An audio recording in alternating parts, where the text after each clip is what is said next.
Hello दोस्तों, welcome back to our fifth lecture of GST. I hope आप GST lecture को enjoy कर रहे होंगे और अपने हमारे इनकम टैक्स लेक्चर को भी एंजॉय कर रहे होंगे। बहुत सारे लोगों के कॉल आ रहे हैं हमारे पास, व्हाट्सएप आ रहे हैं, टेलीग्राम पे मैसेज आ रहे हैं कि सर आप ये कोर्स फ्री में करा रहे हैं, क्या आप क्वालिटी में कॉम्प्रोमाइज तो नहीं कर दोगे? क्या आप हमें क्वेश्चन कराओगे कि नहीं कराओगे? क्या आपने मॉड्यूल की सारी कवरेज ली कि नहीं ली? बहुत सारे लोगों की बहुत सारी अप्रीहेंशन है। मैं आपको बार बार ये बात बोल रहा हूँ, विकास शर्मा जी भी ये बात बोल रहे हैं आपको कि हमने क्वालिटी में कॉम्प्रोमाइज नहीं करा है आपके साथ। हमने 100% कवरेज मॉड्यूल की रखी है। कुछ लोग बोल रहे हैं सर आपके तो मॉड्यूल में तो 75 पेज है, सप्लाई चैप्टर में आपके सिर्फ 30 पेज हैं, तो आपने काटा भी होगा। तो मेरे पास एक कल स्टूडेंट का फोन भी आया कि सर मैंने कंपेयर भी किया था स्टडी मैट को, आईसीआई मैट को, और कंपेयर करने पे लगा कि हाँ आपने सब कुछ कवर किया हुआ है। एक रिक्वेस्ट मैं आपसे, एक गुजारिश मैं आपसे करना चाहता हूँ हमारी टीम की तरफ से कि आप स्टडी मैट के अलावा अलग अलग टीचरों की बुक को कंपेयर करके हमारे नोट्स चेक ना करें। अब आपको बड़े बड़े नामों के टीचर जो आप उनके बुक को कंपेयर आप मत करो। सिर्फ आपको कंपैरिजन करना है तो सिर्फ और सिर्फ स्टडी मैट से आप हमारी बुक को कंपेयर कर सकते हो। आपका टाइम वेस्ट नहीं होगा, क्योंकि अगर आप बार बार कंपैरिजन में लगे रहोगे तो आप अपने एग्जाम की तैयारी कब करोगे? बहुत इंपॉर्टेंट है ये बात कि आपको ध्यान से ये कोर्स को करना है और समझ के करना है। और आपको ये एश्योरेंस दिला रहे हैं हम, विकास शर्मा जी और मैं, कि इस कोर्स के बाद आपके इंस्टीट्यूट का कोई भी क्वेश्चन, चाहे वो एग्जाम में आया हो, चाहे वो एमसीक्यू में आया हो, चाहे वो आपका आरटीपी में आया हो, चाहे वो आपका टेस्ट सीरीज में आया हो, कोई भी एग्जाम का क्वेश्चन आपको आसान लगेगा और आप उसको इजीली अटेम्प्ट कर पाओगे। ये हमारा प्रॉमिस है। स्टार्ट करते हैं अपनी फिफ्थ क्लास, जो कि है सप्लाई की। और इस क्लास के बाद हम आईसीआई के क्वेश्चन को प्रैक्टिकली एग्जाम सेंटर में कैसे बैठ के करते हैं, प्रैक्टिकली करेंगे यहाँ पे क्लास में। इस क्लास के नेक्स्ट लेक्चर बड़ा इंपॉर्टेंट लेक्चर है, जिसके अंदर हम आईसीआई का जो क्वेश्चन पेपर है, ये जो आरटीपी का क्वेश्चन है, उसमें कौन कौन से क्वेश्चन सप्लाई के आए हुए हैं, उसको हम एग्जाम की तरह सोच के अटेम्प्ट करके आपको दिखाएंगे। बिल्कुल mock test, mock exam preparation रखेंगे आपकी नेक्स्ट क्लास में। तो बहुत ही इंपॉर्टेंट लेक्चर रहने वाला है, प्लीज आप इसको मिस ना करें। तो स्टार्ट करते हैं अपना चैप्टर। हमने कहा छोड़ा था अपना सप्लाई का, वहां से हम स्टार्ट करते हैं। एक बार फटाफट फटाफट क्विक रिवीजन लेते हैं हम सप्लाई के चैप्टर में कहां पे हमने स्टार्ट किया था। सबसे पहले हमने करा था कि sir section 7.1, section 7.2, sub section 7.3, तीन सब सेक्शन थे हमारे, जिसके अंदर एक में लिखा हुआ था सप्लाई है, एक में लिखा हुआ था सप्लाई नहीं है, और एक में लिखा हुआ था क्लासिफिकेशन की पावर गवर्नमेंट के पास रिजर्व है। सप्लाई सेक्शन 7.1 में क्या लिखा हुआ था? A B C D, A B C D, ये हमने पढ़ा था। ए बी सी डी, ए में था 5 एलिमेंट थे। 5 एलिमेंट में पहला एलिमेंट था आपका बिजनेस, जिसको हमने बोला था पापा। दूसरा गुड्स और सर्विस, बेटा बेटी। तीसरा कंसीडरेशन, स्पाउस। और लास्ट में पर्सन, जो कि खुद सप्लाई है। उसके बाद हमने पढ़ा था जी, हमारी बुआ जी थी जो कि रहती थी यूएस में, जो कि इंपोर्ट और सर्विसेज में आएंगी। उसको अपने पापा से नहीं डरती, वो अपने भाई से नहीं डरती, तो बिजनेस हो या ना हो वो भी सप्लाई बनाएंगी। उसके बाद पढ़ा था हमने शेड्यूल 2, जो कि बात करता है दादी। दादी कहती है जी, अगर गुड्स और सर्विस के बीच में कोई कॉन्फ्लिक्ट हो गया तो उसके बारे में वो क्लियर करेंगी। एक बात हमने यहाँ पे और पढ़ी थी, दादी जी ने एक नया काम किया था शेड्यूल 2 में, जो लास्ट क्लास में पढ़ा था। जल्दी जल्दी याद करो फटाफट, क्या करा था उन्होंने? कुछ चीजें को डिलीट करने का भी ऑप्शन दिया था। सर याद नहीं आ रहा, दो चीजें ऐसी थी जहां दादी जी ने बोला था ये सप्लाई नहीं है, ये सप्लाई नहीं है। वो क्या थी? पहली बात कि अगर आपने गोइंग कंसर्न में कोई चीज किसी बिजनेस को दी है तो वो सप्लाई नहीं है। दूसरी बात, अगर किसी पिता की या किसी मेंबर की डेथ हो जाए और उसका जो बिजनेस है वो टेक ओवर कर ले, तो उसको भी हमने सप्लाई नहीं बनाया था। तो दादी जी ने एक नहीं, दो काम ऐसे कर दिए अपने पावर के बाहर, जो नॉर्मली क्या होता है क्लासिफिकेशन का काम करती है दादी, बट शेड्यूल 2 ने दो काम ऐसे करे हैं जहां पे इन्होंने सप्लाई को ना करने के लिए भी कहा है। ये बात दो इंपॉर्टेंट है। दो बातें और हमें इंपॉर्टेंट पढ़नी थी वहां पे कि अगर आपने रेस्टोरेंट ने कोई गुड्स दिया है, रेस्टोरेंट ने अगर कोई गुड्स सप्लाई करी है, तो उसको हम क्या मानेंगे? सर्विस मानेंगे। अगर वही स्नैक्स वगैरह किसी क्लब या किसी सोसाइटी ने किसी मेंबर्स को दिए हैं, उसको हम गुड्स मानेंगे। तो दो बातें इंपॉर्टेंट थी। बाकी जो मैंने आपको कराया था कि अगर गुड्स है, ऑनरशिप है या डीम ऑनरशिप है, अगर ये तीन बातें पूरी हो रही हैं तो मान लेंगे गुड्स, अदरवाइज हम क्या मान लेंगे, सर्विस मान लेंगे। शेड्यूल वन में हमने चार एंट्री पढ़ी थी, चार पैरा पढ़े थे। इसके अंदर था permanent transfer of business assets where ITC has been avail. ITC का मतलब क्या होता है, इसको डिटेल में करेंगे सेक्शन 16 के अंदर। उसके बाद हमने पढ़ा था कि transaction between relative no no related party and distinct person. Distinct person को हम और डिटेल में करेंगे अपने रजिस्ट्रेशन वाले चैप्टर में। उसके बाद हमने समझा था कि रिलेटेड पार्टी कौन होती है, सेक्शन 15 की एक्सप्लेनेशन में डिफाइन है हु आर रिलेटेड पार्टीज। फिर हमने समझा था agent and principal. Agent and principal, agent कौन होता है, एजेंट वो होता है इस पैरा 3 में जो अपने नाम पे या तो परचेज का या सेल का काम अपने नाम पे करे, उसी एजेंट को हम इस पैरा 3 का एजेंट बोलेंगे। अदरवाइज वो पैरा 3 का एजेंट नहीं होगा, उस एजेंट को हम बिना कंसिडरेशन के सप्लाई नहीं बनाएंगे। इसके अंदर हम पढ़ा था, एक सर्कुलर आया हुआ था डेल क्रेडिट एजेंट का, जिसमें लिखा हुआ था कि अगर डेल क्रेडिट एजेंट किसी को सप्लाई एजेंट प्रिंसिपल से गुड्स ले रहा है तो उसको भी हमें सप्लाई मानना है, अगर वो अपने नाम से बिल इशू करता है तो। लास्ट एंट्री थी आपकी import of services without consideration. Without consideration क्यों बोल रहे हैं, शेड्यूल 2 तो पिक्चर में तभी आएगी जब बहू घर में नहीं है, दादी ये जो आपकी सासू माँ है ये पिक्चर में कब आएगी, जब कंसीडरेशन नहीं है। तो इंपोर्ट ऑफ सर्विस अगर कंसीडरेशन बिना बिना कंसीडरेशन का है तो कहाँ लेना है उसको, शेड्यूल 1 में लेना है। आप अभी एग्जाम के क्वेश्चन में कराऊंगा, आप कंफ्यूज हो जाओगे, आप घूम जाओगे, फिर आपको याद कराऊंगा मैं कि हमने ये पढ़ा था। तो शेड्यूल 1 आपको ध्यान रखना है। शेड्यूल 1 के अंदर तीसरी एंट्री हो गई एजेंट वाली और लास्ट में एंट्री हो गई import of services without consideration. Business होना चाहिए, बिजनेस होना चाहिए। और लास्ट में था फ्रॉम रिलेटेड पर्सन। तो ये हमारा शेड्यूल 1 का रिवीजन हो गया, शेड्यूल 2 का रिवीजन हो गया। शेड्यूल 3 हमने अभी करा नहीं था, आज हम कवर कर रहे हैं शेड्यूल 3।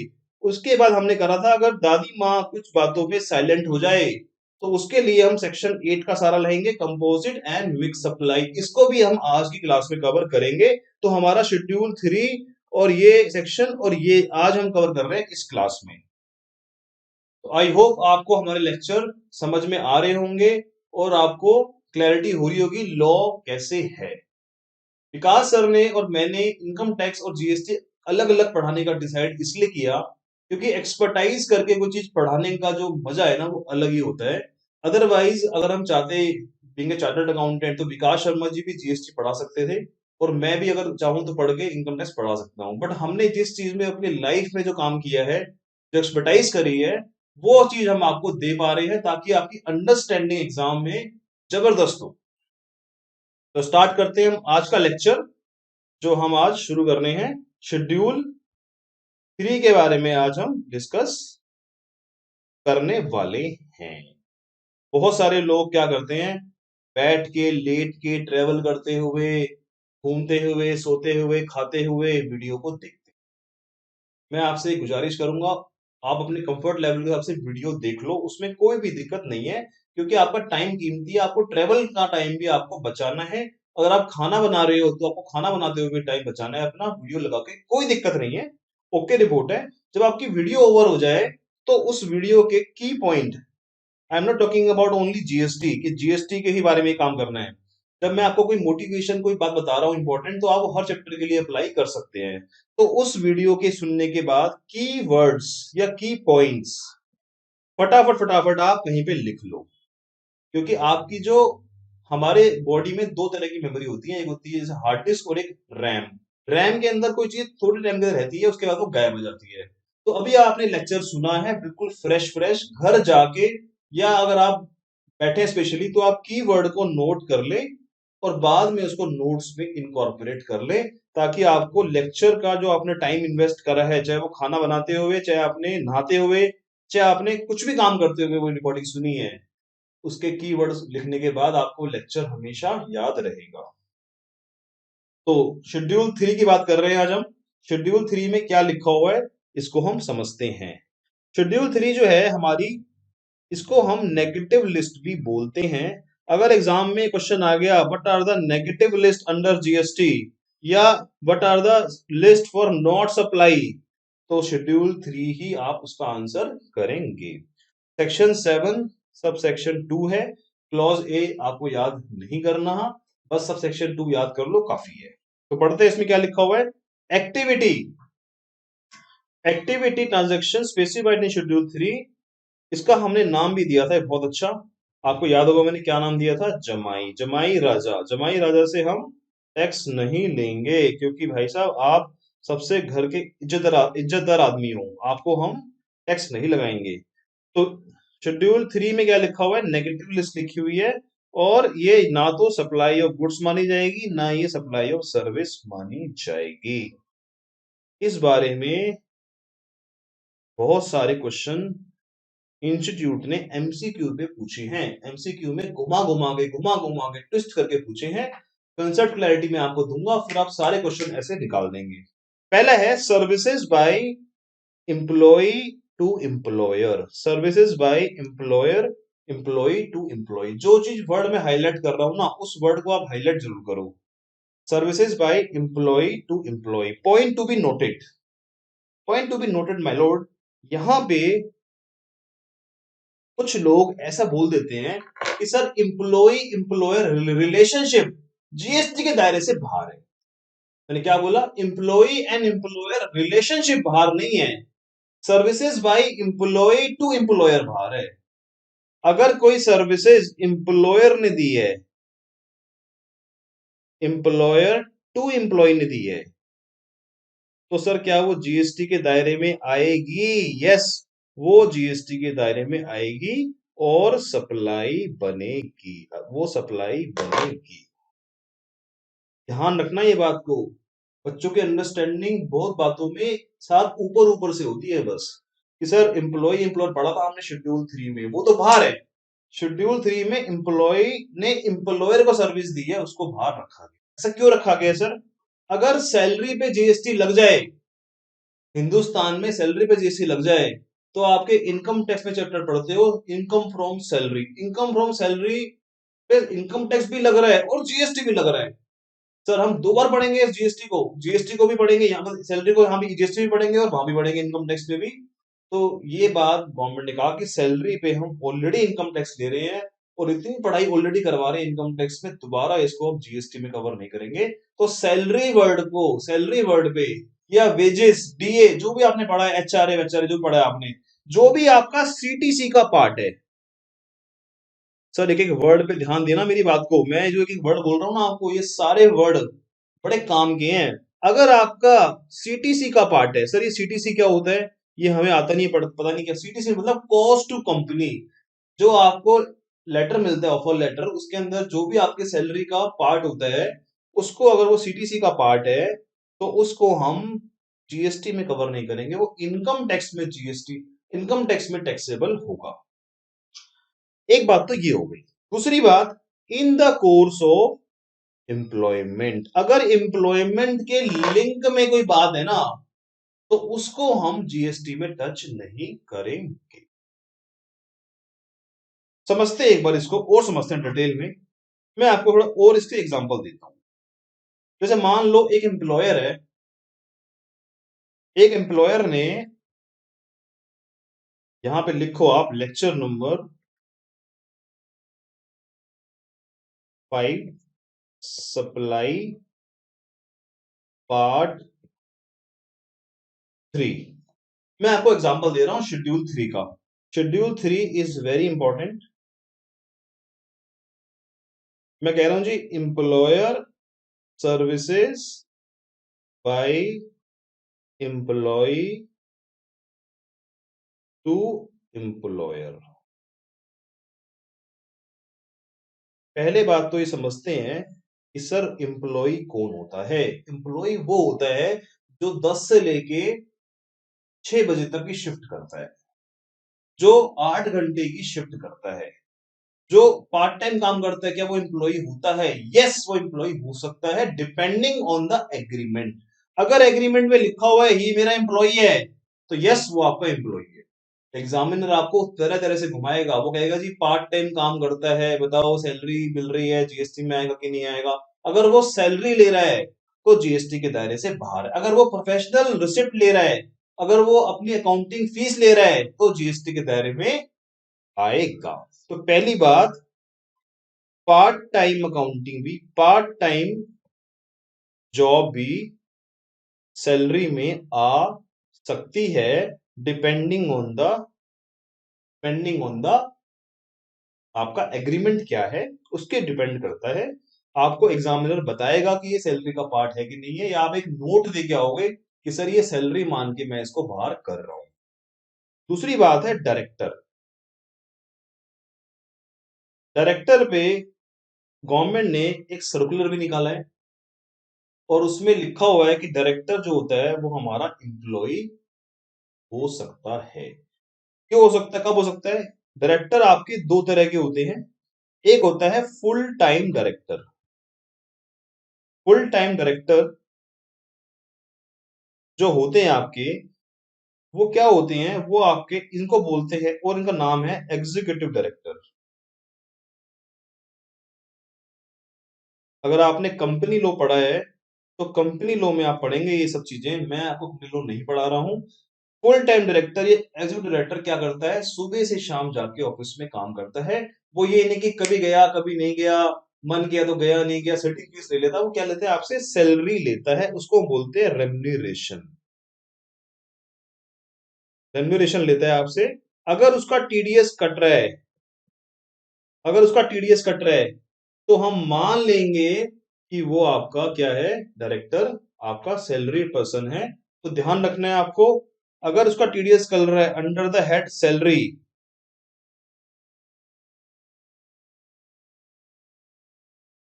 तो हम मान लेंगे ये शेड्यूल 3 में आएगा।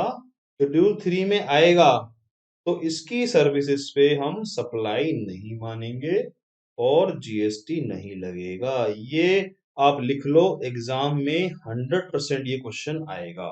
मैं आपको गारंटी दे रहा हूं, ये क्वेश्चन 100% एग्जाम में आएगा। अब ये कौन से एग्जाम में आएगा, मई अटेम्प्ट में आएगा, नवंबर अटेम्प्ट में आएगा, वो मैं कह नहीं सकता, बट ये क्वेश्चन आपके एग्जाम में 100% आएगा। मैं आपको कुछ मार्क करने की आदत डाल रहा हूँ।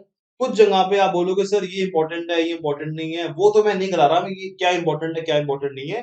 बट जो बहुत बहुत एग्जाम वाला जो मुझे लगता है कि हाँ एग्जाम में आएगा, क्योंकि इसका जो कंसेप्ट है वो बार बार आरटीपी में और बार बार हमारी सीरीज में इसका यूज हुआ है, और ये लेटेस्ट अमेंडमेंट है। तो गवर्नमेंट आईसीआई इसको एग्जाम में दे सकता है। तो जहां जहां पे आपके नोट्स है ना सर, दोस्तों, वहां वहां पे एक मार्क बनाया करो, जो मैं बोला करूंगा आपको, वहां पे सिंपली लिख दो, इसके आगे लिख देना, यहाँ पे लिख देना आप अपने नोट्स के आगे, यहाँ पे लिख देना, इसके आगे लिख देना आप एग्जाम। जब आप एग्जाम में रिवीजन करेंगे तो आपकी घंटी बजेगी एक बार, क्योंकि आपके पास टाइम कम होगा। कभी आपके सर में दर्द है, कभी आपकी आंखों में दर्द है, कभी कुछ हो रहा है, कभी कुछ हो रहा है। हो सकता है आपके पास रिवीजन का टाइम ना मिले, हो सकता है। तो आप एग्जाम वाली चीज को जरूर देख के जाओगे कि सर ने बोला था ये इंपॉर्टेंट है, और ये इंपॉर्टेंट क्यों है, क्योंकि इसके ऊपर सर्कुलर आया हुआ और ये इंपॉर्टेंट है। तो आपको full time director, executive director या रेम्यूनरेशन डायरेक्टर को हम शेड्यूल 3 में कवर नहीं, शेड्यूल 3 में कवर करेंगे, और कवर करेंगे तो इसके ऊपर क्या लगेगा, सप्लाई नहीं लगेगा, क्योंकि ये सैलरी का ही पार्ट है, इसलिए इसको हम यहाँ पे कवर करेंगे। आगे समझते हैं। एक होता है इंडिपेंडेंट डायरेक्टर,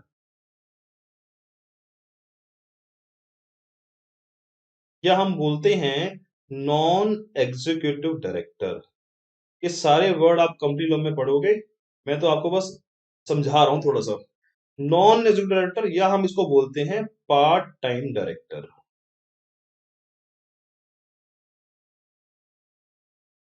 जो कि लेते हैं, सैलरी नहीं लेते, ये सिटिंग फीस लेते हैं। ये कहते हैं जी हम कभी कभी ऑफिस में बैठने आया करेंगे और उस बैठने की सिटिंग फीस लेंगे, सैलरी नहीं लेंगे। अरे भाई साहब, तुम सैलरी नहीं लोगे तो तुम कोई वीआईपी आदमी हो, तुम्हारे ऊपर तो सप्लाई बनेगा, ये सप्लाई बनेगा, और सप्लाई बनेगा तो आपको जीएसटी पे करना पड़ेगा। और जीएसटी पे किसको करना है ये मैं आपको समझाऊंगा नेक्स्ट क्लास में। यहाँ पे आरसीएम लगता है रिवर्स चार्ज, इसकी बात डिटेल में करूंगा नेक्स्ट क्लासेस के अंदर जब करेंगे लेवियन चैप्टर लेवियन कलेक्शन का। मैं दोबारा इस पॉइंट में आऊंगा, बट आज के डेट में आप समझ लो डायरेक्टर अगर फुल टाइम है तो जीएसटी नहीं लगेगा, अगर पार्ट टाइम है और उसका टीडीएस नहीं कट रहा सैलरी वाले पे तो उसके ऊपर सप्लाई मान के जीएसटी लगेगा। बहुत ही इंपॉर्टेंट कंसेप्ट था ये हमने एग्जांपल से कर लिया। आगे चलते हैं अपने नेक्स्ट कंसेप्ट पे। तो आप ध्यान रखना कि सीटीसी का पार्ट अगर है तो बात इंपॉर्टेंट है। अब मैं आपको एक पहलू और दिखाता हूं इसका सप्लाई का जो बड़ा इंपॉर्टेंट है। ये हो गया हमारा पेज नंबर 1। अब मैं आता हूं पेज नंबर 2 पे और आपको एक पहलू को मैं दिखाता हूं, बड़ा टेक्निकली पॉइंट है तो डिस्कस करते हैं एक पहलू। एक एम्प्लॉयर है,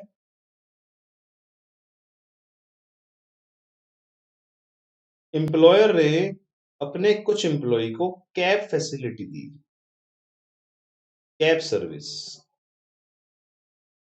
और इनसे चार्ज करा, मान लो इनसे कंसीडरेशन भी चार्ज करा, किससे, एम्प्लॉय से।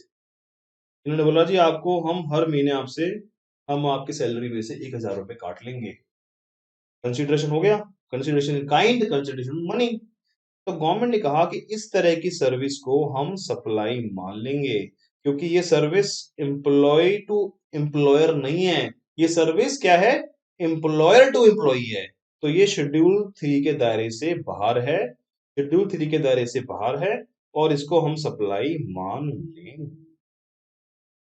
Very very important concept, concept समझना जरूरी है, रट्टाफिकेशन नहीं लगाना। केस 2, मैंने बोला जी एक एम्प्लॉयर है, वो अपने एम्प्लॉइज को फूड फैसिलिटी दे रहे हैं, फूड फैसिलिटी या फिर कैंटीन फैसिलिटी,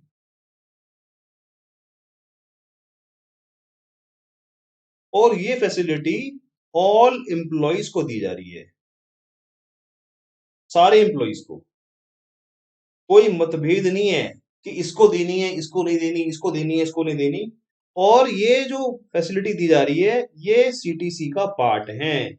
सीटीसी में ये एग्रीमेंट में लिखा हुआ है कि हम सारे एम्प्लॉइज को फूड फैसिलिटी देंगे, सारे एम्प्लॉइज को कैंटीन फैसिलिटी देंगे, सारे एम्प्लॉइज को हम क्या देंगे, कैब फैसिलिटी देंगे। तो सीटीसी का एक तरह से ये पार्ट है। तो गवर्नमेंट ने बोला कि ये आपका जो रिलेशन है एक तरह से, अब जो रिलेशन है आपका, ये आपने सर्विस दी, ये सर्विस दी, और जो ये सर्विस दी ये आपने अंडर एम्प्लॉयमेंट दी है। क्या वर्ड यूज किया मैंने, वेरी वेरी इंपॉर्टेंट वर्ड। अगर आपने कोई सर्विस दी है under employment agreement, under employment agreement, government ने सर्कुलर निकाला और सर्कुलर में लिखा कि now this kind of services is not supply, it is not supply. Supply क्यों नहीं है, पहली बात सभी एम्प्लॉय को दी गई है, दूसरी बात ये एम्प्लॉयमेंट एग्रीमेंट में दी गई है, हालांकि दी है एम्प्लॉयर ने एम्प्लॉय को है, कवर होनी चाहिए थी, बट ये सीटीसी का पार्ट है, अंडर एम्प्लॉयमेंट दी है इस तरह की सर्विस।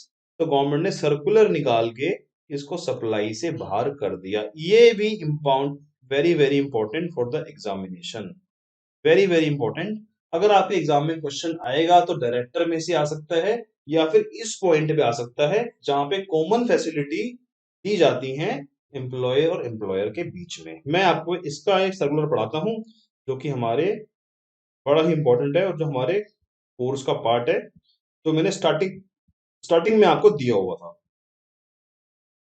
तो यहां पे अगर आप पढ़ोगे, यहां मैंने आपको एक सर्कुलर दिया हुआ है जो कि शेड्यूल 1 का भी पार्ट है और इस सप्लाई वाले का भी पार्ट है। मैंने लिखा हुआ है शेड्यूल 1, शेड्यूल 1 के आगे भी लिख लो आप एंड लिंक कर लो इसको शेड्यूल 3 से।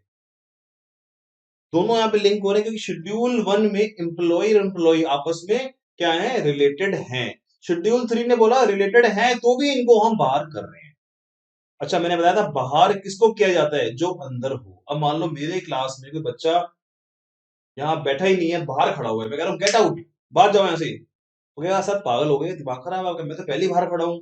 जो चीज पहले से ही बाहर है उसको हम गेट आउट नहीं बोलते कभी भी। तो ये चीज कहीं ना कहीं जो हमारा एम्प्लॉय एम्प्लॉय रिलेशन है, ये पहले शेड्यूल 1 में कवर हो रहा था विदाउट कंसिडरेशन में, इसीलिए शेड्यूल 3 ने इसको बाहर कर दिया। तो शेड्यूल 3 ओवरराइड कर रहा है शेड्यूल 1 को। वो कह रहा है जी तेरी बात नहीं मान रहा, मैं मानता हूं शेड्यूल 3 1 के हिसाब से, मैं मानता हूं कि एम्प्लॉय एंड एम्प्लॉय आपस में रिलेटेड हैं, कंसिडरेशन नहीं होगा तो बाहर रखा जाएगा। बट शेड्यूल 3 कह रहा है मेरी बात बड़ी है, मैंने कहा है जी ये नेगेटिव लिस्ट है। तो सर यहाँ पे दो शेड्यूल के बीच में लड़ाई चल रही है, आपस में मतभेद चल रहा है। एक लॉ का इंटरप्रिटेशन है, एक लॉ का इंटरप्रिटेशन का रूल है, अगर कोई सेक्शन पॉजिटिव है और एक सेक्शन नेगेटिव है, बताओ किसकी बात पहले सुनी जाए। सर आप बोलोगे पॉजिटिव की सुनी जाए, हम तो पॉजिटिव पहले करते हैं। आप लोगों की आदत भी होती है आप नेगेटिव पहले सुनते हो। आपको अगर कोई बोल दे ना कि सर इस बार एग्जाम बड़े मुश्किल आने वाले हैं, इस बार ये होने वाला है, इस बार ये होने वाला है, इस बार इंस्टीट्यूट हमारे को टाइट करने वाला है, तो आप पहले पकड़ते हो उस बात को। तो नेगेटिव हम पहले पढ़ते हैं। इसी तरीके से लॉ के अंदर भी नेगेटिव लॉ को, नेगेटिव सेक्शन को, नेगेटिव रूल को हम ऊपर रखते हैं और उसको पहले पढ़ते हैं। बताओ शेड्यूल 1 और शेड्यूल 2 में पहले किसको पढ़ा जाएगा और कौन जीतेगा। सर शेड्यूल 3 जीतेगा। बात नहीं समझ में आ रही है, थोड़ी टेक्निकल बात हो गई है, बट हाँ बात इंपॉर्टेंट है। तो हम लिखेंगे यहाँ पे मेंबरशिप क्लब की हमने दी, सारे एम्प्लॉय को दी है फ्री ऑफ कॉस्ट, क्योंकि ये एम्प्लॉयर ने दी है और ये अंडर एम्प्लॉयमेंट दी है। ये क्या दी है, अंडर एम्प्लॉयमेंट दी है। और अंडर एम्प्लॉयमेंट में कोई चीज अगर आप दोगे तो उसको शेड्यूल 3 ने गेट आउट बोल के बाहर निकाल दिया। तो ये इंपॉर्टेंट क्लैरिफिकेशन है जो आपके लिए हमने पढ़ ली।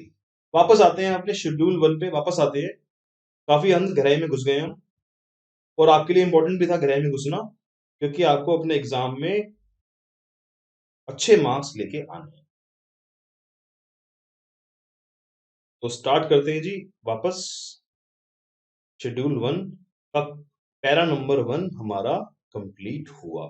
इसमें आपका कोई भी डाउट है, कोई भी परेशानी है, तो आप हमारे को कॉल कर सकते हैं। हमने आपको नंबर और ईमेल अवेलेबल करा दी है। हम सारे बच्चों की कॉल अटेंड कर रहे हैं और उनकी कॉल अटेंड करके इनकी क्वेरी ले रहे हैं। आप किसी भी टाइम, मतलब किसी भी टाइम, ऐसे नहीं रात को 12 बजे कॉल करोगे आप, तो आप किसी भी नॉर्मल टाइम पे कॉल करेंगे, हम आपका रिस्पॉन्स करेंगे। नेक्स्ट आते हैं जी कोर्ट। गवर्नमेंट ने बोला जी कोर्ट को हम तंग नहीं करना चाहते। वैसे तो कोर्ट की सर्विस अगर आप पढ़ोगे बिजनेस में आती है, कोर्ट की फीस बिजनेस में आती है, कंसिडरेशन होता है, सर्विस होता है बाय ए पर्सन, क्योंकि कोर्ट भी बाय पर्सन में आती है, गवर्नमेंट भी पर्सन में आती है। सारी बातें पूरी हो रही हैं सर, बट हम गवर्नमेंट कहती है जी कोर्ट को हम तंग नहीं करना चाहते, जिसने लॉ को इंटरप्रेटेड करना है उसी को आप जीएसटी के दायरे में डाल दो। नहीं जी नहीं, हम कोर्ट को तंग नहीं करेंगे। तो कोर्ट में कौन कौन सी कोर्ट आती है, डिस्ट्रिक्ट कोर्ट, हाई कोर्ट और सुप्रीम कोर्ट। कोई भी कोर्ट होती है जो आपके कोर्ट की डेफिनेशन में आती है, इंस्टीट्यूट आपको बताएगा कि ये कोर्ट में आती है नहीं आती है, तो उसको आपको जीएसटी के दायरे से बाहर रखना है। पर एक बात इंपॉर्टेंट है, आर्बिट्रल ट्रिब्यूनल को हम कोर्ट नहीं मानते और इसकी सप्लाई को हम सप्लाई मानते हैं। सर ये आर्बिट्रल ट्रिब्यूनल होता क्या है। जैसे मान लो मुकेश अंबानी और अनिल अंबानी का झगड़ा हो गया आपस में, और वो एक कोर्ट में गए। कोर्ट में बोला जी पहले आप ना आपस में रिकंसाइल कर लो, आपस में पहले आप ना एक आपस में बैठ के थोड़ी सी बातचीत कर लो, हम आपको एक कोर्ट में भेज रहे हैं जो कि कोर्ट नहीं है, एक तरह से आर्बिट्रल ट्रिब्यूनल है जो आपके झगड़े को बैठ के निपटाने की कोशिश करेगा। तो उस तरह के कोर्ट को हम कोर्ट नहीं मानते और इस तरह की कोर्ट की सर्विसेज को हम सप्लाई के दायरे में कवर करते हैं अगर ये सर्विस दी जा रही है बिजनेस को। ये बात हम पढ़ेंगे एग्जाम्पल वाले चैप्टर में कि अगर इन्होंने कोई मामला निपटाया है, किसी फैमिली मैटर को निपटाया, मान लो किसी पति पत्नी में झगड़ा हो गया, वो डिवोर्स लेने चले गए, तो डिवोर्स के लिए भी आर्बिट्रल ट्रिब्यूनल को हम पेश करते हैं कि वहां पे जाके अपना मैटर सुलझाओ। उस केस में उनकी सर्विसेज को गवर्नमेंट ने एग्जम्प्ट करा हुआ है। वो हम करेंगे अपने आगे वाले चैप्टर में, जहां पढ़ेंगे एग्जम्पशन। तो अभी से मैं बता रहा हूं आपको, अगर अर्बिटल टर्मिनल को सर्विस दे रहा है बिजनेस को, उसकी सर्विस को हम जीएसटी लगाएंगे। और कैसे लगाएंगे वो हम पढ़ेंगे आगे। तो ये हमारा हो गया, कोर्ट को बाहर रखा है गवर्नमेंट ने। उसके बाद है हमारा एमपी एमएलए की सैलरी। एमपी एमएलए की सैलरी को भी गवर्नमेंट ने बाहर रखा है। पंचायत की, म्युनिसिपल कॉर्पोरेशन की, लोकल अथॉरिटीज की सैलरी को भी गवर्नमेंट ने बाहर रखा है। सर क्यों बाहर रखा है? आपको याद होगा, आप पढ़ते हैं इनकम टैक्स के चैप्टर, वहां पे एमपी एमएलए की सैलरी बताओ कौन से हेड में चार्जेबल होती है? सर याद नहीं आ रहा, हम रिवाइज करके बताएंगे। देखना, रिवाइज करना आप कि एमपी और एमएलए की सैलरी कौन से हेड में चार्ज होती है। सैलरी हेड में होती है या और कोई हेड में होती है? तो इनको हम सैलरी नहीं मानते, इसलिए हम इसको भी जीएसटी के दायरे से बाहर कर रहे हैं। उसके बाद है जी गवर्नर की सैलरी। तो ये गवर्नर की सैलरी और आपकी डिप्लोमेट की सैलरी आती है, तो भी हम उसको बाहर रखते हैं। उसके बाद है, अगर कोई डायरेक्टर है, टेलीकॉम इंडस्ट्री का कोई डायरेक्टर है, चेयरपर्सन है, जो कि सेंट्रल गवर्नमेंट ने बॉडी एस्टेब्लिश करी है, स्टेट गवर्नमेंट ने बॉडी एस्टेब्लिश करी है, उसको भी हम बाहर करते हैं सप्लाई की शेड्यूल 3 से। लास्ट एक इंपॉर्टेंट वर्ड है यहाँ पे, सर्विसेज बाय फ्यूनरल और ब्यूरल।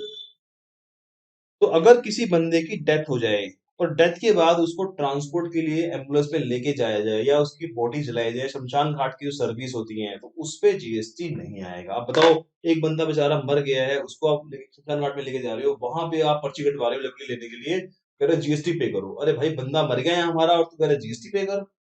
बंदे को लेके जा रहे हो एम्बुलेंस, बेचारा बंदा मर गया है, उसको एम्बुलेंस में लेके जा रहे हो, आप कह रहे हो जीएसटी पे करो इसके ऊपर। तो गवर्नमेंट वाला, मरे हुए बंदे को तो छोड़ दो यार, कम से कम जो बंदा डेड हो गया है उसको तो आप छोड़ दो, कम से कम उस पे तो आप जीएसटी ना लगाओ।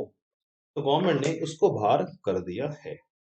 उसके बाद है आपका, ये हो गया आपका कवर। उसके बाद है आपका सेल ऑफ लैंड। गवर्नमेंट ने कहा सेल ऑफ लैंड कहीं ना कहीं सर्विस में कवर हो रहा था, सेल ऑफ बिल्डिंग कहीं ना कहीं बिल्डिंग में कवर हो रहा था, सर्विस में कवर हो रहा था, तो गवर्नमेंट ने इसको भी बाहर कर दिया। उसके बाद लिखा हुआ है subject to paragraph 5B schedule 2, sale of building भी बाहर है। सब्जेक्ट टू का मतलब यहां पर है कि अगर कोई बिल्डिंग अंडर कंस्ट्रक्शन है, पढ़ लेना, ये वाला पढ़ लेना क्लोज, ये पैराग्राफ पढ़ लेना शेड्यूल 2 का।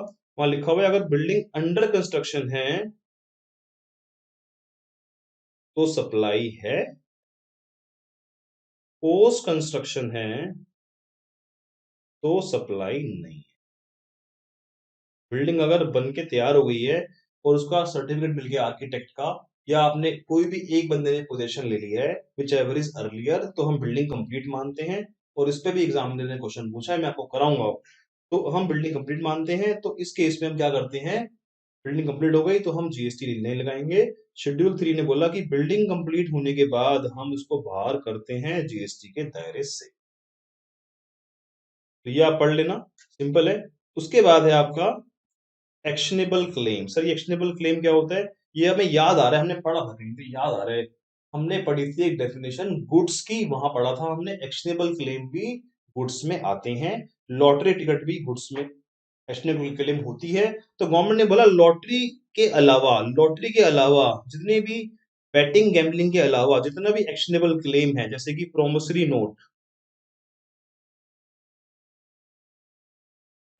नोट, बिल ऑफ एक्सचेंज, ये सारे एक्शनेबल क्लेम है। ये क्या होंगे? Not supply. अगर आप इनको एक्सचेंज करोगे, बेचोगे, ट्रांसफर करोगे, तो इसको सप्लाई नहीं मानेंगे। बट हाँ, लॉटरी को हम सप्लाई मानेंगे, लॉटरी को हम सप्लाई मानेंगे। लॉटरी पे टैक्स लगाने की पावर कौन सी गवर्नमेंट को है? सर सेंट्रल गवर्नमेंट को। सेंट्रल गवर्नमेंट को नहीं है, ओनली स्टेट गवर्नमेंट को लॉटरी बेचने की पावर होती है। ये हम बात पढ़ चुके हैं, कहां पढ़ चुके हैं, ये आप रिवाइज करोगे। उसके बाद गवर्नमेंट ने एक नई एंट्री इंसर्ट करी यहाँ पे, जो कि इंसर्ट हुई है 2019 से, इंपॉर्टेंट हो सकती है आपके एग्जाम के लिए। इसमें लिखा हुआ है goods from non taxable to another non taxable territory. इसको हम बोलेंगे जो इंडिया में एंटर नहीं हुई। जैसे एग्जांपल से समझाता हूं इसको। एक गुड्स है जो कि ट्रांसपोर्ट हो रहा है, चाइना से पाकिस्तान जा रहा है, एक सामान है चाइना से पाकिस्तान जा रहा है और रास्ते में इंडिया पड़ रहा है। अब रास्ते में इंडिया पड़ रहा है तो क्या उसको सप्लाई मान लेंगे हम?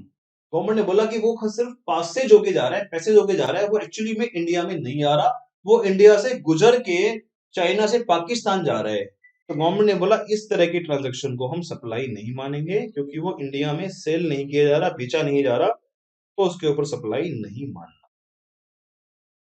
के बाद लिखा है 8 point, supply of warehouse to any person before clearance. Clearance से पहले अगर आप वेयर हाउस में कोई चीज रख रहे हैं, जैसे एक्सपोर्ट के, जब आप एक्सपोर्ट करते हैं तो उससे पहले आप वेयर हाउस में कोई चीज रख रहे हैं और वेयर हाउस काफी दूर है, मान लो आपका एयरपोर्ट है, इंडिया आपका इंदिरा गांधी एयरपोर्ट है, और इंदिरा गांधी एयरपोर्ट से जो वेयर हाउस काफी दूर है और उस वेयर हाउस में आप गुड्स लेके जा रहे हो, तो गवर्नमेंट ने बोला आप, क्योंकि वेयर हाउस जो है वो काफी दूर होते हैं, इंदिरा गांधी एयरपोर्ट का अगर एक जो टर्मिनल ए है या टर्मिनल 1 है, वो टर्मिनल 3 से बहुत दूर होता है, अप्रोक्सीमेटली 8-10 किलोमीटर दूर होता है। तो वेयर हाउस में अगर आप गुड्स लेके जा रहे हो, क्योंकि आप एक्सपोर्ट कर रहे हो, तो वेयर हाउस में गुड्स लेके जाने को हम कभी भी सप्लाई नहीं मानेंगे। उसके बाद है हाई सी सेल।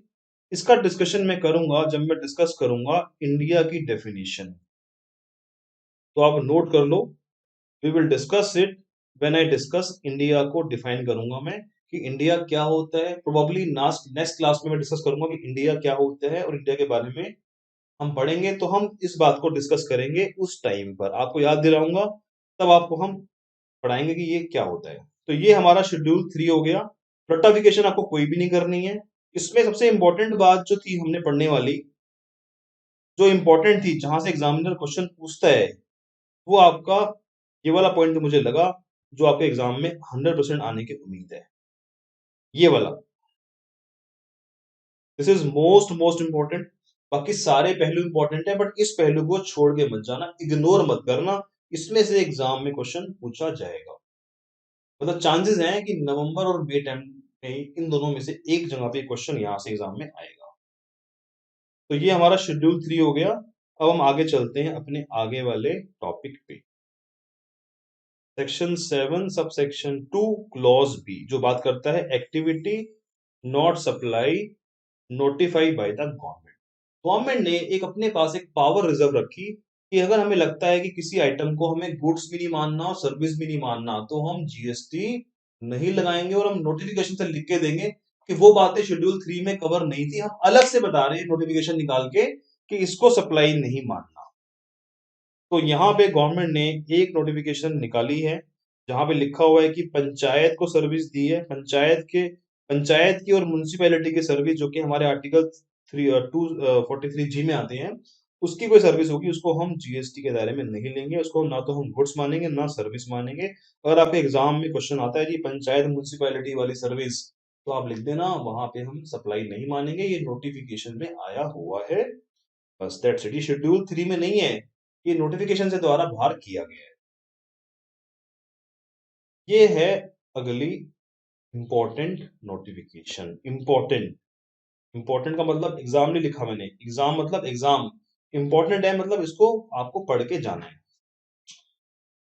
क्या लिखा हुआ है इसमें जी? Services by way of grant of alcohol liquor licence. Alcohol licence को अगर आप दे रहे हो, कौन दे रहा है? स्टेट गवर्नमेंट दे रही है, as an agreement between state and centre, are neither supply of goods or not of supply of goods. Important word है यहाँ पे एल्कोहल लिक्वर लाइसेंस। अगर आपके एग्जाम में क्वेश्चन आ जाए सर कि एल्कोहल लिक्वर लाइसेंस अगर हमने किसी को दिया है, किसी बिजनेसमैन को दिया है, ये किसने दिया है? ये गवर्नमेंट ने किसी बिजनेसमैन को दिया है या बिजनेस को दिया है, तो इसको हम क्या मान लेंगे? सप्लाई नहीं मानेंगे। It is not supply, it is not supply. क्योंकि क्या आया हुआ है जी? सर्कुलर आया हुआ है, सर्कुलर आया हुआ है, नोटिफिकेशन आई हुई है, और नोटिफिकेशन को हमें फॉलो करना होता है। नोटिफिकेशन कहाँ आई हुई है जी? ये नोटिफिकेशन इस सेक्शन में आई हुई है, इस सेक्शन में ये नोटिफिकेशन आई हुई है, जो गवर्नमेंट ने पावर अपने पास रिजर्व रखी थी, तो इस नोटिफिकेशन को मानना है। अब बोलोगे सर ये गवर्नमेंट ने बिजनेस को दिया लाइसेंस, ऑब्वियसली गवर्नमेंट बिजनेस को ही लाइसेंस देती है, गवर्नमेंट गवर्नमेंट को लाइसेंस नहीं देती। ये बात लिखी हुई है यहाँ पे कि सर गवर्नमेंट के बीच में एग्रीमेंट हुआ है, ये एग्रीमेंट सेंटर और स्टेट के बीच में हुआ है कि हम बिजनेस को लाइसेंस देंगे शराब बनाने का, तो वो जीएसटी के दायरे से, सप्लाई के दायरे से बाहर है। ये हो गया बेसिक लेवल। अब एडवांस लेवल पे इंस्टीट्यूट आपके साथ थोड़ा सा ट्विस्ट करेगा, वो घुमाएगा आपको, वो कहेगा जी अगर हमने अदर लाइसेंस दिए हैं, अदर लाइसेंस गवर्नमेंट ने दिए हैं बिजनेस एंटिटी को, तो बताओ क्या वो सप्लाई होंगे? यस, वो सप्लाई होंगे। गवर्नमेंट आपसे दो क्वेश्चन बनाएगा, एल्कोहल लिक्विड लाइसेंस सप्लाई नहीं है, अदर लाइसेंस सप्लाई। ध्यान से सुनना, ध्यान से देखना आपके एग्जाम में क्वेश्चन कैसा आया हुआ है। तो ये लिख लो इंपॉर्टेंट, यहां से इंस्टीट्यूट आपको एमसीक्यू बना के दे सकता है इस पे। चलो जी आगे चलते हैं। एक इंपॉर्टेंट डिस्कशन मैं आपके साथ करता हूं, जो कि इंपॉर्टेंट है, वेरी वेरी इंपॉर्टेंट डिस्कशन, जो हमारा एक सर्कुलर आया हुआ है। एक मिस्टर ए है, इनका एक ऑफिस दिल्ली में है और इनकी एक ब्रांच है, ब्रांच 2, ये ब्रांच 1 है,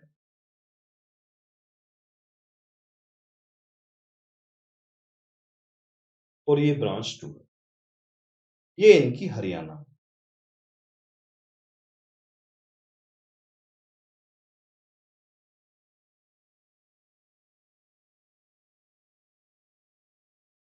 ये इनकी हरियाणा में है, सिंपल सिंपल।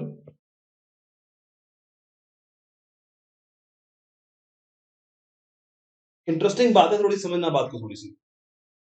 हमने कहा जी ये दोनों as per section 25 distinct person होते हैं। क्या होते हैं? डिस्टिंग पर्सन होते हैं, मतलब kind of related, kind of, जो कि डिफाइन है हमारे काइंड ऑफ रिलेटेड, यानी कि शेड्यूल 1 पैरा 2 में ये आते हैं। मेरी बात को ध्यान से समझना, ध्यान से। डिस्टिंग पर्सन होते हैं। गवर्नमेंट ने बोला कि अगर ये ब्रांच 1 से ब्रांच 2 में कोई गुड सप्लाई कर रहे हैं और यहां से कोई कंसीडरेशन नहीं आ रहा, क्या नहीं आ रहा? कंसीडरेशन नहीं आ रहा, बताओ शेड्यूल 1 में उसको सप्लाई मान लेंगे? शेड्यूल 1 में सप्लाई मान लेंगे? यस मान लेंगे, क्योंकि ब्रांच ए और ब्रांच 2 आपस में क्या है? डिस्टिंक्ट पर्सन है, और विदाउट कंसीडरेशन भी शेड्यूल 1 कहता है जी इनको हम सप्लाई मान लेंगे, क्योंकि ये हम पढ़ के आए हैं अभी, transaction between related party and distinct person without consideration क्या होगा? सप्लाई होगा। इस बात से कुछ लोगों को परेशानी हो गई। परेशानी क्या होती है समझते हैं प्रैक्टिकली। ब्रांच ए के पास यहां पे एक कार है, या मान लो इनोवा है, और कुछ टूल्स हैं, या कुछ और आइटम है, जो कि यहां पे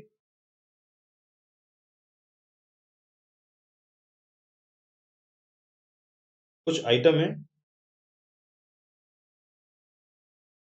जो कि हम यहां पे लेके जा रहे हैं, और जाने का पर्पस बेचना नहीं है, जाने का पर्पस ट्रांसफर करना नहीं है, जाने का, इनको ले जाने का पर्पस क्या है कि इसमें गाड़ी में हम कुछ माल लोड करके लेके जा रहे हैं। अपनी हमारी गाड़ी है, हम वहां से यहां जाए, यहां से वहां जाए, हमारी मतलब मर्जी है हमारी।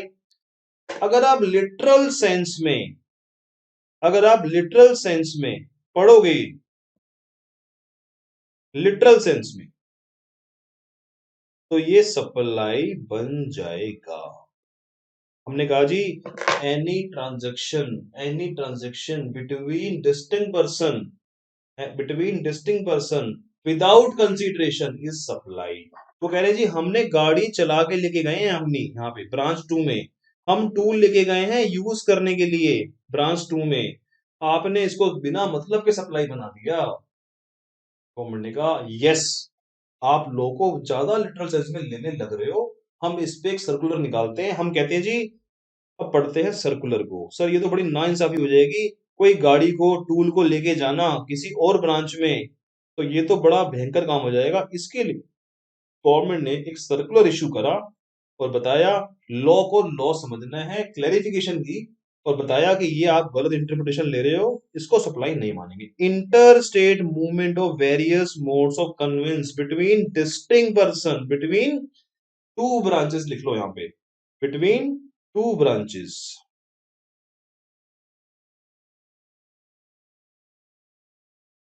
हम इसको एज स्पेसिफाइड इन सेक्शन 25 जो हम पढ़ेंगे, सीजीएसटी इंक्लूडिंग ट्रेन, बस, ट्रक, टैंकर, ट्रेलर, वेसल, ये वो, कैरिंग गुड्स, पैसेंजर और रिपेयर मेंटेनेंस। तो कह रहे जी आप हम जो हमारा पर्पस सप्लाई का नहीं है, इसको सप्लाई नहीं मानना। Very very important. और इसके आगे लिख लो, इसके आगे लिख लो एग्जाम। सर मेरे गैस आपकी गैस काम आते हैं, मैं गैस आपको ऐसे नहीं दे रहा कि आपको पक्का ही पक्का ये एग्जाम में आएगा, बट हाँ कभी ना कभी ये इंस्टीट्यूट इस चीज को आपके एग्जाम में चेक करेगा, ये मुझे लगता है ऐसा। तो वेरी वेरी इंपॉर्टेंट, दिखाऊंगा आपको किस तरह से एग्जाम में क्वेश्चन आपके एमसीक्यू में आया हुआ है। तो आप बात समझ गए। इसी तरीके से सेम बात यहां लिखी हुई है, सेम बात अगर आप इंटर स्टेट मूवमेंट कर रहे हो टूल्स की, रिग्स की, और वो कर रहे हो विदाउट कंसीडरेशन, तो उसको हमें क्या मानना है, सप्लाई नहीं मानना। वो सप्लाई ऑफ गुड्स और सर्विस नहीं होगा। ये सेम बात मैंने आपको इस एग्जांपल से क्लियर करा दी, जो मैंने आपको एग्जांपल दिया कि ब्रांच 1 से ब्रांच 2 में या किसी ब्रांच में कोई चीज ऐसी जा रही है जिसका पर्पस ट्रांसफर नहीं है, वो तो चल के जा रही है बेचारी, किसी काम के यूज के लिए जा रही है, तो उसको हम सप्लाई नहीं मानेंगे। और ये ब्रांच, ये बात लिखी हुई है इस सर्कुलर के अंदर। तो वेरी वेरी इंपॉर्टेंट सर्कुलर। आगे आते हैं अपने कंसेप्ट पे। सेक्शन 7(3) जो कि बेकार है, उसके अंदर कोई चेंज नहीं आया, आज तक कोई नोटिफिकेशन नहीं आई है। गवर्नमेंट के पास एक पावर है कि वो सप्लाई ऑफ गुड्स और सप्लाई ऑफ सर्विस को क्लासिफाई कर सके। तो गवर्नमेंट ने आज तक कोई भी नोटिफिकेशन इस सेक्शन में नहीं निकाली है। हमारे ये काम का सेक्शन नहीं है, हमें ना पढ़ना है ना एग्जाम में आएगा, तो आप इसको ज्यादा ध्यान मत देना, इग्नोर कर सकते हो। तो ये हमारा सारा का सारा हुआ आज, चैप्टर खत्म। सप्लाई का एक कंसेप्ट रह गया हमारा, composite supply or mixed supply, इसको हम डिस्कस करेंगे। मैं आपको एक बार बिल्कुल फटाफट फटाफट फटाफट फटाफट करवा रहा हूं क्विक रिवीजन, और क्विक रिवीजन जो कराऊंगा आपको ध्यान से उसको सुनना है। सर सप्लाई में हमने क्या पढ़ा, एक बार बड़ा बड़ा रिवाइज करा दो। पहले हमने पढ़ा सप्लाई के अंदर सेक्शन 7(1), इसके अंदर पढ़ा हमने ए, बी, सी और 1A। ए में पढ़ा हमने 5 एलिमेंट। 5 एलिमेंट क्या थे जी, बिजनेस, गुड्स और सर्विस, कंसीडरेशन और by a person. By a person में क्या था, टैक्सेबल पर्सन। तो पहले पढ़ा हमने बिजनेस क्या होता है, तो सारी चीजें बिजनेस होती हैं। इसके अंदर एक सर्कुलर आया हुआ है कि अगर कोई ओल्ड ज्वेलरी बेची है किसी बंदे ने, किसी इंडिविजुअल ने बेची है, ओनली इंडिविजुअल ने बेची, कंपनी ने नहीं बेची, ओनली इंडिविजुअल ने बेची है ओल्ड ज्वेलरी, तो उसको हम सप्लाई, उसको बिजनेस नहीं मानेंगे। एक सर्कुलर इस बिजनेस पे आया हुआ है। उसके पढ़ा हमने गुड्स क्या होते हैं sir, every movable item is goods other than money and security. और मनी सिक्योरिटी के अंदर क्या आता है, मनी के अंदर वो आता है जो आरबीआई ने रिकॉग्नाइज किया हुआ है। सिक्योरिटी में क्या आता है सर, सिक्योरिटी में आपका आता है shares and debenture. Share debenture को बेचने पर जीएसटी नहीं आएगा, बट उसके कमीशन पे और उसकी फैसिलिटी देने पर जीएसटी आएगा। फिर पढ़ा हमने सर्विस क्या होती है, सर्विस में क्या होता है आपका, everything other than goods, money and security. इसके अंदर एक एक्सप्लेनेशन आई हुई थी दोबारा से कि शेयर्स की फैसिलिटेशन को, कमीशन को हम सर्विस मानेंगे। फिर हमने पढ़ा, उसके बाद हमने पढ़ा, हो गया हमारा फिर हमने पढ़ा schedule 1, sorry consideration. Consideration picture में कब आया था, consideration may be in kind और कैश। कंसिडरेशन जो होता है वो उसके लिए काउंटर ऑब्लिगेशन होना जरूरी है। इसके लिए दो तरह के सर्कुलर आए थे कि अगर आपने आर्ट गैलरी में कोई सामान रखा है विदाउट कंसिडरेशन भी, तो उसको हम सप्लाई नहीं मानेंगे। और अगर चैरिटेबल इंस्टीट्यूशन को हमने कुछ दिया है और उसके बदले अपना नाम लिखवा दिया है बंदे के सीडीओ पे, तो उसको भी कंसिडरेशन नहीं मानेंगे, सप्लाई नहीं बनेगा। कंसिडरेशन क्या पढ़ा था हमने, बाय ए पर्सन। पर्सन कौन होना चाहिए, टैक्सेबल पर्सन होना चाहिए जिसकी लिमिट 20 लाख से ऊपर है, तभी हम उसको सप्लाई मानेंगे। उसके बाद पढ़ा था हमने शेड्यूल 1। शेड्यूल 1 में पढ़ी थी 4 एंट्री 4 पैरा, वो हमने डिस्कस कर लिया। उसके बाद हमने पढ़ा था शेड्यूल 2, जिसके अंदर पढ़ा था हमने किसको हमें गुड्स मानना है, किसको हमें सर्विस मानना है। लास्ट में पढ़ा था हमने शेड्यूल 3, जो बात करता है हमारा नेगेटिव लिस्ट अंडर जीएसटी। और उसके बाद था हमारा एक कंसिडरेशन का एक्सेप्शन, जो था आपका शेड्यूल 1। और एक था आपका इंपोर्ट ऑफ सर्विसेज, जिसके अंदर लिखा था, जो लिखा हुआ था हमारा कहां पे, सेक्शन 7(1)(b) में इंपोर्ट ऑफ सर्विसेज। और लास्ट में है हमारा एक हमारा सेक्शन 7(2) क्लॉज बी, जो बात करता है नोटिफिकेशन सर्कुलर निकालने की, जिसके अंदर हमें गवर्नमेंट ने बोला कि 2 सर्कुलर आए हुए हैं, टूल्स जिगजैग और गवर्नमेंट लाइसेंस के बारे में। गवर्नमेंट ने कहा इनको हम सप्लाई नहीं मानेंगे, इसके ऊपर हमें कुछ नहीं पढ़ना। तो ये हमारा रिवीजन है पूरे सप्लाई चैप्टर का। इसको आप अपने हाथ से नोट्स बना के अगर लिखोगे, चार्ट बना दोगे तो बहुत अच्छा है। और आप मुझे शेयर भी करो आपने क्या बनाया है, ताकि मैं इसको देख पाऊं और सुन पाऊं, देख पाऊं कि आपने कैसा बनाया है। एक तो सर ये बात हो गई। अब मैं आपको कुछ नई बात बता रहा हूं आज, बड़ी इंपॉर्टेंट बात, जो हमारे लाइफ में प्रैक्टिकली हमने करी है एज ए चार्टर्ड अकाउंटेंट। आगे आगे जब आप सीए फाइनल में आओगे या आगे बड़े एग्जाम के लिए तैयारी करोगे, तो आपको चीजों को याद रखना बड़ा जरूरी हो जाएगा और आसान नहीं रहेगा आपको इतनी सारी चीजों को अपने दिमाग में याद करना। तो हम कैसे चीजों को याद करें, अभी हमने फ्रेश फ्रेश सप्लाई का एक एक कंसेप्ट, एक एक लाइन हमने समझ ली, हमारे दिमाग में फिट हो गई है। कुछ फिट नहीं भी हुई है तो फिट हो जाएंगे जब आप रिवाइज करोगे। अगर कोई डाउट है तो डाउट आप पूछेंगे हमसे। जब आपको सारी चीजें फिट हो गई हैं, अब आपको इसको पक्का करने के लिए रिवाइज करना है, और रिवाइज का आपके पास टाइम जनरली वैसे नहीं मिलता। तो कैसे करें सर, हमें कैसे इसको पकड़ के रखें, मतलब एक चीज पकड़ के रखते हैं, उसके बाद दूसरी चीज भागते हैं पीछे तो वो छूट जाती है, वो छोड़ते हैं तो वो छूट जाती है। मतलब ये तो सर हम फंसे हुए हैं बिल्कुल जिंदगी में ना। तो मैं आपको एक छोटा सा ज्ञान दे रहा हूँ जो प्रैक्टिकली हम अपनी लाइफ में सीए फाइनल में करा करते थे। ये मेरा एक फोन है। अब मैंने ये पूरा का पूरा चैप्टर पढ़ लिया है। अब मैं क्या करूंगा दोस्तों, मैं आपको डेमो दे रहा हूँ, छोटा डेमो। मैंने अपना फोन निकाला, फोन निकालने के बाद मैंने इसके अंदर रिकॉर्डर ऑन कर लिया अपना। सर ये मेरा रिकॉर्डर ऑन हो गया। अब रिकॉर्डर ऑन करने के बाद मैंने क्या बोला जी, मेरे को सप्लाई चैप्टर पढ़ने में 3 दिन लग गए। 3 दिन मेरे बर्बाद हो गए, खराब हो गए। खराब नहीं हुए, मतलब यूटिलाइज हुए हैं, आप बोलते हो खराब हो गए। तो आपने 3 दिन का जो क्रक्स है ना सर, वो बस इस फोन में रिकॉर्ड कर लेना है। कितने मिनट में सर, 50 मिनट में, 1 घंटे में, आधे घंटे में, सिर्फ 10 मिनट। सर कैसे करेंगे, मैं आपको छोटा डेमो देता हूं इसका। जो बातें आपको एग्जाम सेंटर पे लेके जानी है वो आपको अब 10 मिनट में बोलनी है। मैं आपको थोड़ा डेमो दे रहा हूं। और सब बच्चे जो जो हमारी वीडियो को लाइक करते हैं, दिल से लाइक करते हैं, वो टेलीग्राम चैनल पे ये रिकॉर्डिंग मुझे भेजेंगे और आपस में एक दूसरे की रिकॉर्डिंग सुनेंगे कि इस बच्चे की अंडरस्टैंडिंग कैसी हुई है, मेरी अंडरस्टैंडिंग कैसी हुई चैप्टर को लेके। हो सकता है जो हमारे को बेस्ट रिकॉर्डिंग भेजे 10 मिनट की, उसको हम कोई रिवॉर्ड भी दें अपने चैनल के माध्यम से, अगर बेस्ट रिकॉर्डिंग आपकी होती है। 10 मिनट में पूरा जीएसटी सप्लाई बोलना है आपको। तो आप कैसे बोलोगे, स्टार्ट कर रहा हूं मैं आपके सामने। हेलो दोस्तों, मेरा नाम है राहुल और मैं आपको करा रहा हूं आज सप्लाई का चैप्टर। सप्लाई का चैप्टर बहुत इंपॉर्टेंट है हमारे एग्जाम के लिए, और हमने इसमें 3 क्लास डिवोट करी है, जो मैं आपको फटाफट फटाफट करवा रहा हूं। पहले हमने पढ़ा सप्लाई होता है सेक्शन 7(1) में, सप्लाई नहीं होता सेक्शन 7(2) में, सप्लाई की क्लासिफिकेशन की पावर सेक्शन 7 सब सेक्शन 3 में दी हुई है।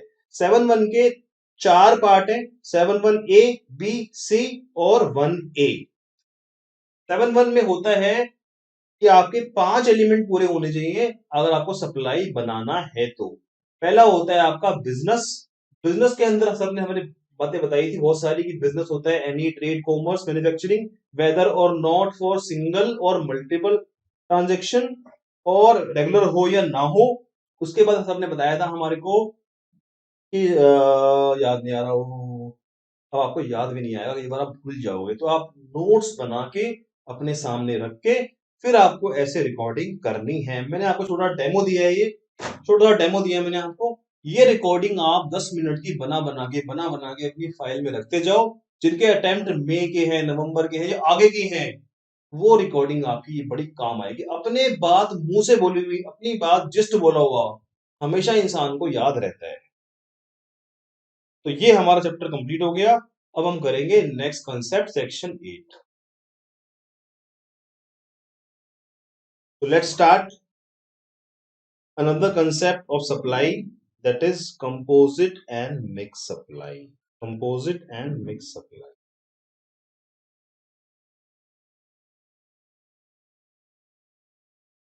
मैंने आपको बताया था कि सप्लाई ऑफ गुड्स और सर्विसेज एक दो तलवारें हैं जो कि एक म्यान में नहीं रह सकती। क्यों नहीं रह सकती सर? गुड्स का रेट अलग होता है, सर्विस का रेट अलग होता है। गुड्स का परचेज कोड अलग होता है, सर्विस परचेज कोड अलग होता है। दो तलवारें दो तलवारों को हम एक म्यान में नहीं रख सकते। इसी तरीके से हम गुड्स और सर्विस को एक सप्लाई में नहीं रख सकते। इसके लिए हमने बनाया था शेड्यूल 2, जो कि था दादी जी। दादी जी कहती है जी हमें क्लासिफिकेशन भी करूंगी और कुछ बातें और भी करूंगी जो हम डिस्कस कर चुके हैं। दादी जी की कुछ लिमिटेशन थी, उन्होंने सारे एग्जाम्पल नहीं दिए हमारे, क्योंकि हमारे देश में 1,000 नहीं 1,00,000 एग्जाम्पल ऐसे हो सकते हैं जहां पे हम सर्विस को और गुड्स को इकट्ठा कंबाइंड बेचते हो। दादी जी कहती है मैं सारी बातें कैसे लिख दूं शेड्यूल 2 में? सारी बातें मैं लिख नहीं सकती। अगर मैं हार गई, मैं अगर चित हो गई हूं, तो मेरे को अब सहारा लेना पड़ेगा सेक्शन 8 का, जो बात करेगा अगर आपकी सप्लाई में मिक्स सप्लाई है, कंपोजिट सप्लाई है, तो उसको कैसे डील करना है। वैसे तो इस चैप्टर को हम पढ़ाते हैं वैल्यूएशन वाले चैप्टर में लिंक करके, ताकि अंडरस्टैंडिंग और बेहतर हो सके। बट मैं आपको यहां करवा के वैल्यूएशन वाले चैप्टर में दोबारा इस चैप्टर के बारे में दोबारा इसके क्वेश्चन में वहां कराऊंगा, ताकि लिंकिंग आपकी जबरदस्त रहे। GST is not a tax, it is not a law, it is a network of law. ये बात मैं बार बार बोलता हूं कि यहाँ पे आपको हर चीज का कनेक्शन बिठाना पड़ेगा, तभी आप एग्जाम में 40 में से 40 नंबर ला सकते हो।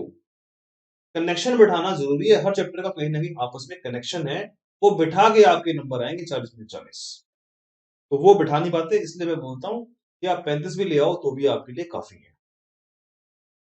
क्या होता है सर ये, इसके बारे में पढ़ते हैं। What is composite supply? Composite supply क्या होता है इसके बारे में पढ़ते हैं एग्जांपल के साथ।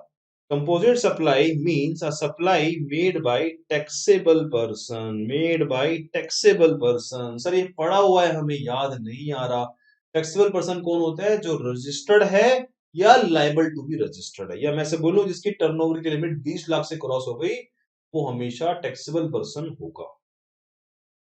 तो टैक्सेबल पर्सन है वो रेसिपिएंट को क्या दे रहा है? सप्लाई दे रहा है कंप्राइजेस ऑफ टू और मोर। इसको अंडरलाइन करो, टू और मोर।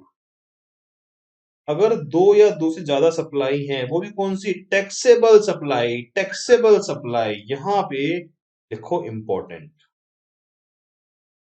गवर्नमेंट कहती है जी दोनों सप्लाई जो आप दे रहे हो जोड़ के मिक्स करके, वो दोनों टैक्सेबल होंगी, तो कंपोजिट सप्लाई का कंसेप्ट आएगा। अगर आपने एक भी सप्लाई बीच में ऐड कर दी नॉन टैक्सेबल या एग्जम्प्ट, तो ये कंसेप्ट नहीं लगेगा। टैक्सेबल सप्लाई ऑफ गुड्स और सर्विसेज और बोथ और एनी कॉम्बिनेशन नेचुरली बंडल, जो कि naturally bundle. Let me give you an example of naturally bundle. जैसे मान लो आप एक फ्रिज लेने गए। अब क्या होता है, अक्सर हम फ्रिज के साथ में अक्सर हम उसका वो जो रेगुलेटर है वो साथ में लेते हैं। या मान लो हम एसी लेने गए, तो एसी का जो साथ में जो मिलता है रिमोट, वो साथ में मिलेगा ही मिलेगा आपको। या मान लो हम टीवी लेने गए, तो टीवी का साथ में आपको रिमोट मिलेगा ही मिलेगा। तो हालांकि टीवी और रिमोट अलग अलग आइटम है। अब यहां ध्यान रखना है आपको, यहाँ पे दो गुड्स प्लस गुड्स भी हो सकते हैं, गुड्स प्लस गुड्स भी हो सकते हैं, गुड्स प्लस सर्विस भी हो सकता है, और सर्विस प्लस सर्विस भी हो सकता है। मतलब ये नहीं बोला इन्होंने, यहाँ लिखा है to or more, to or मोर। तो टू और मोर चाहे गुड्स और गुड्स हो, सर्विस और सर्विस हो, या गुड्स और सर्विस हो। तो मैंने आपको एग्जांपल दिया टीवी का, टीवी का प्लस रिमोट दोनों ही गुड्स में आते हैं, तो इन दोनों को हम क्या बोलेंगे, ये नेचुरली बंडल्ड है, नेचुरली बंडल्ड है। क्या इनको हमने बंडल जानबूझ के किया है? क्या पूरे देश में या पूरे हिंदुस्तान में या पूरे वर्ल्ड में टीवी रिमोट साथ में ही बिकते हैं? यस, साथ में ही बिकते हैं। इसको बोलते हैं वर्ड को कॉमन पार्लेंस, कॉमन पार्लेंस, ये लॉ का वर्ड है। मतलब जो चीज कॉमनली हो रही होती है जैसे वो वैसे ही हो रही होती है, इसको बोलते हैं नेचुरली बंडल। अब मैं आपको एग्जांपल नंबर 2 देता हूं।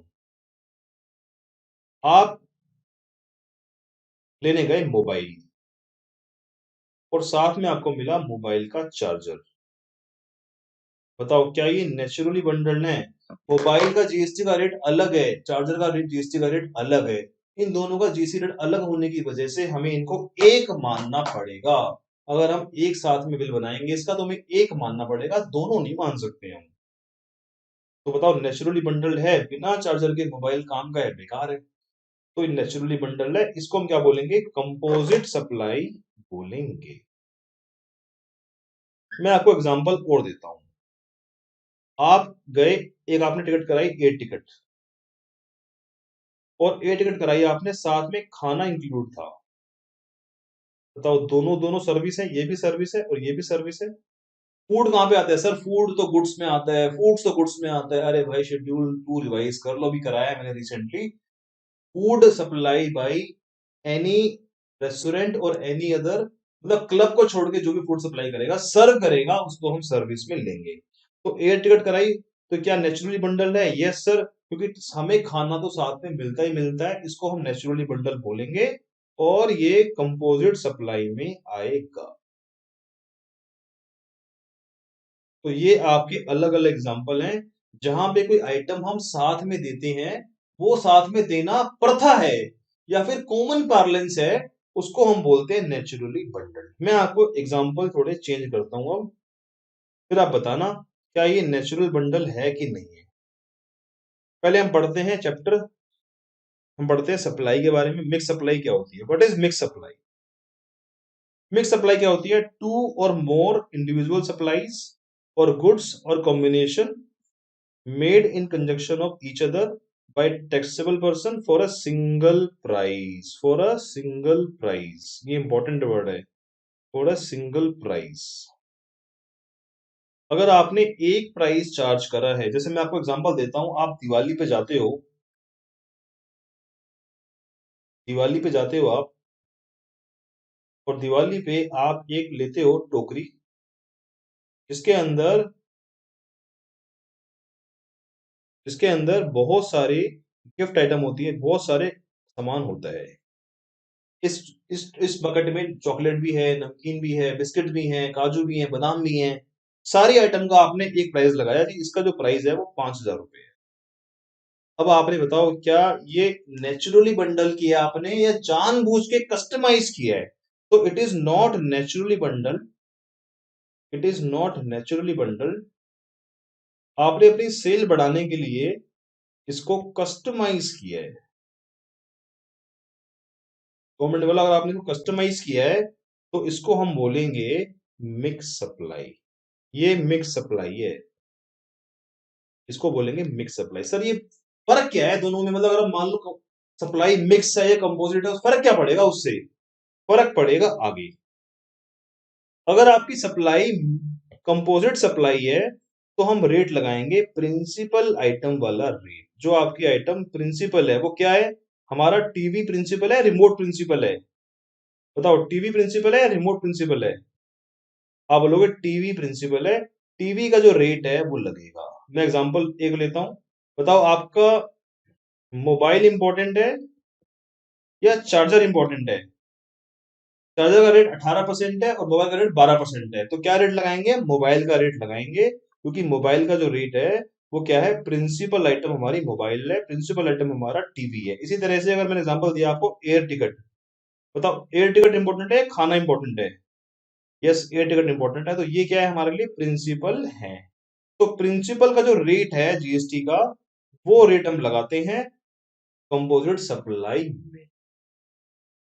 बट इसमें एक बात इंपॉर्टेंट है, सारे गुड्स टैक्सेबल होने चाहिए, सारे गुड्स और सर्विसेज टैक्सेबल होने चाहिए, तभी हम रेट लगाएंगे प्रिंसिपल वाला। ये बहुत ही इंपॉर्टेंट पॉइंट है, इसको मिस मत करना। उसके बाद है मिक्स सप्लाई में क्या करते हैं जी? मिक्स सप्लाई में लेते हैं हाईएस्ट रेट। जैसे मान लो मैंने आपको एग्जांपल दिया, यहां पे एग्जांपल दिया मैंने आपको, यहां पे 10 आइटम है और अलग अलग रेट है, 0%, 5%, कुछ आइटम 12 वाली हैं, कुछ आइटम 18 वाली हैं। तो हम कौन सा जीएसटी का रेट लगाएं? गवर्नमेंट ने बोला अलग अलग रेट लगा देते हैं। नहीं, अलग अलग रेट लगाने में हमारा को झंझटबाजी पड़ेगी। हम रेट लगाएंगे हाईएस्ट रेट। उस टोकरी में 18% की चॉकलेट पड़ी हुई है, उसका रेट हम सारी आइटमों में उस 5,000 रुपए पे हम 18% का जीएसटी लगा देंगे। सर अलग अलग लगाने में क्या दिक्कत है? अलग लगाने में झंझटबाजी बहुत है, अलग बिल बनाओ, अलग रेट लगाओ, अलग सप्लाई करो। गवर्नमेंट ने बोला अगर आप एक ही बिल पे सारी चीजें बेच रहे हो तो उसको हम मिक्स सप्लाई मान के एक ही सिंगल रेट लगाएंगे, हाईएस्ट रेट। तो कंपोजिट सप्लाई में ये नहीं देखा नहीं जाता कि हाईएस्ट रेट कौन सा है, उसमें देखा जाता है कि आपकी प्रिंसिपल आइटम कौन सी है। अगर आपकी प्रिंसिपल आइटम टीवी है, उसका रेट अगर कम भी आ रहा है तो हम कम रेट लगाएंगे। अगर आपका मोबाइल का रेट चार्जर से कम का है तो हम कम का रेट लगाएंगे, हम प्रिंसिपल आइटम को उठाएंगे और उसका जीएसटी का रेट आपके ऊपर अप्लाई कर देंगे। बट अगर मिक्स अप्लाई है जिसको आपने अननेचुरली बंडल, कस्टमाइज बंडल किया है, तो उसके अंदर हम हाईएस्ट रेट लगाएंगे। थोड़ा सा पढ़ते हैं इसके बारे में, डिफरेंस क्या है। डिफरेंस क्या होता है जी कंपोजिट सप्लाई में? कंपोजिट सप्लाई में दो और दो से ज्यादा टैक्सेबल सप्लाई इंक्लूड होती हैं। मिक्स सप्लाई में आपकी टैक्सेबल नॉन टैक्सेबल दोनों हो सकती है। ये बात बहुत इंपॉर्टेंट है। उसके बाद ये आपकी नेचुरली बंडल होती है कंपोजिट सप्लाई, ये आपकी नॉट नेचुरली बंडल होती है, कस्टमाइज होती है। उसके बाद ये आपकी सप्लाई इन कंजक्शन होती है और ये आपका सिंगल प्राइस चार्ज करते हैं। इसके लिए हम अलग अलग प्राइसिंग भी दे सकते हैं अपने बिल में कि चार्जर का रेट इतना है, मोबाइल का रेट इतना है, टीवी का इतना है और अलग अलग आइटम का रेट। तो यहाँ पे हम सिंगल प्राइस के अंदर ही चार्ज करते हैं। यहाँ पे एक सप्लाई प्रिंसिपल होती है और एक एंसिलरी होती है। यहाँ पे सारे के सारे सप्लाई, यहाँ पे सारे के सारे सप्लाई प्रिंसिपल होती है, कोई भी प्रिंसिपल एंसिलरी कंसेप्ट नहीं होता, सारी सप्लाई यहाँ पे इंपॉर्टेंट होती है। तो हम लेते हैं यहाँ पे हाईएस्ट रेट, यहाँ लेते हैं हम प्रिंसिपल वाला रेट। तो ये हमारा जो कंसेप्ट है ये बहुत सिंपल है, इसको मैं आपको यहां से एक बार रीड करा देता हूं अपने नोट से।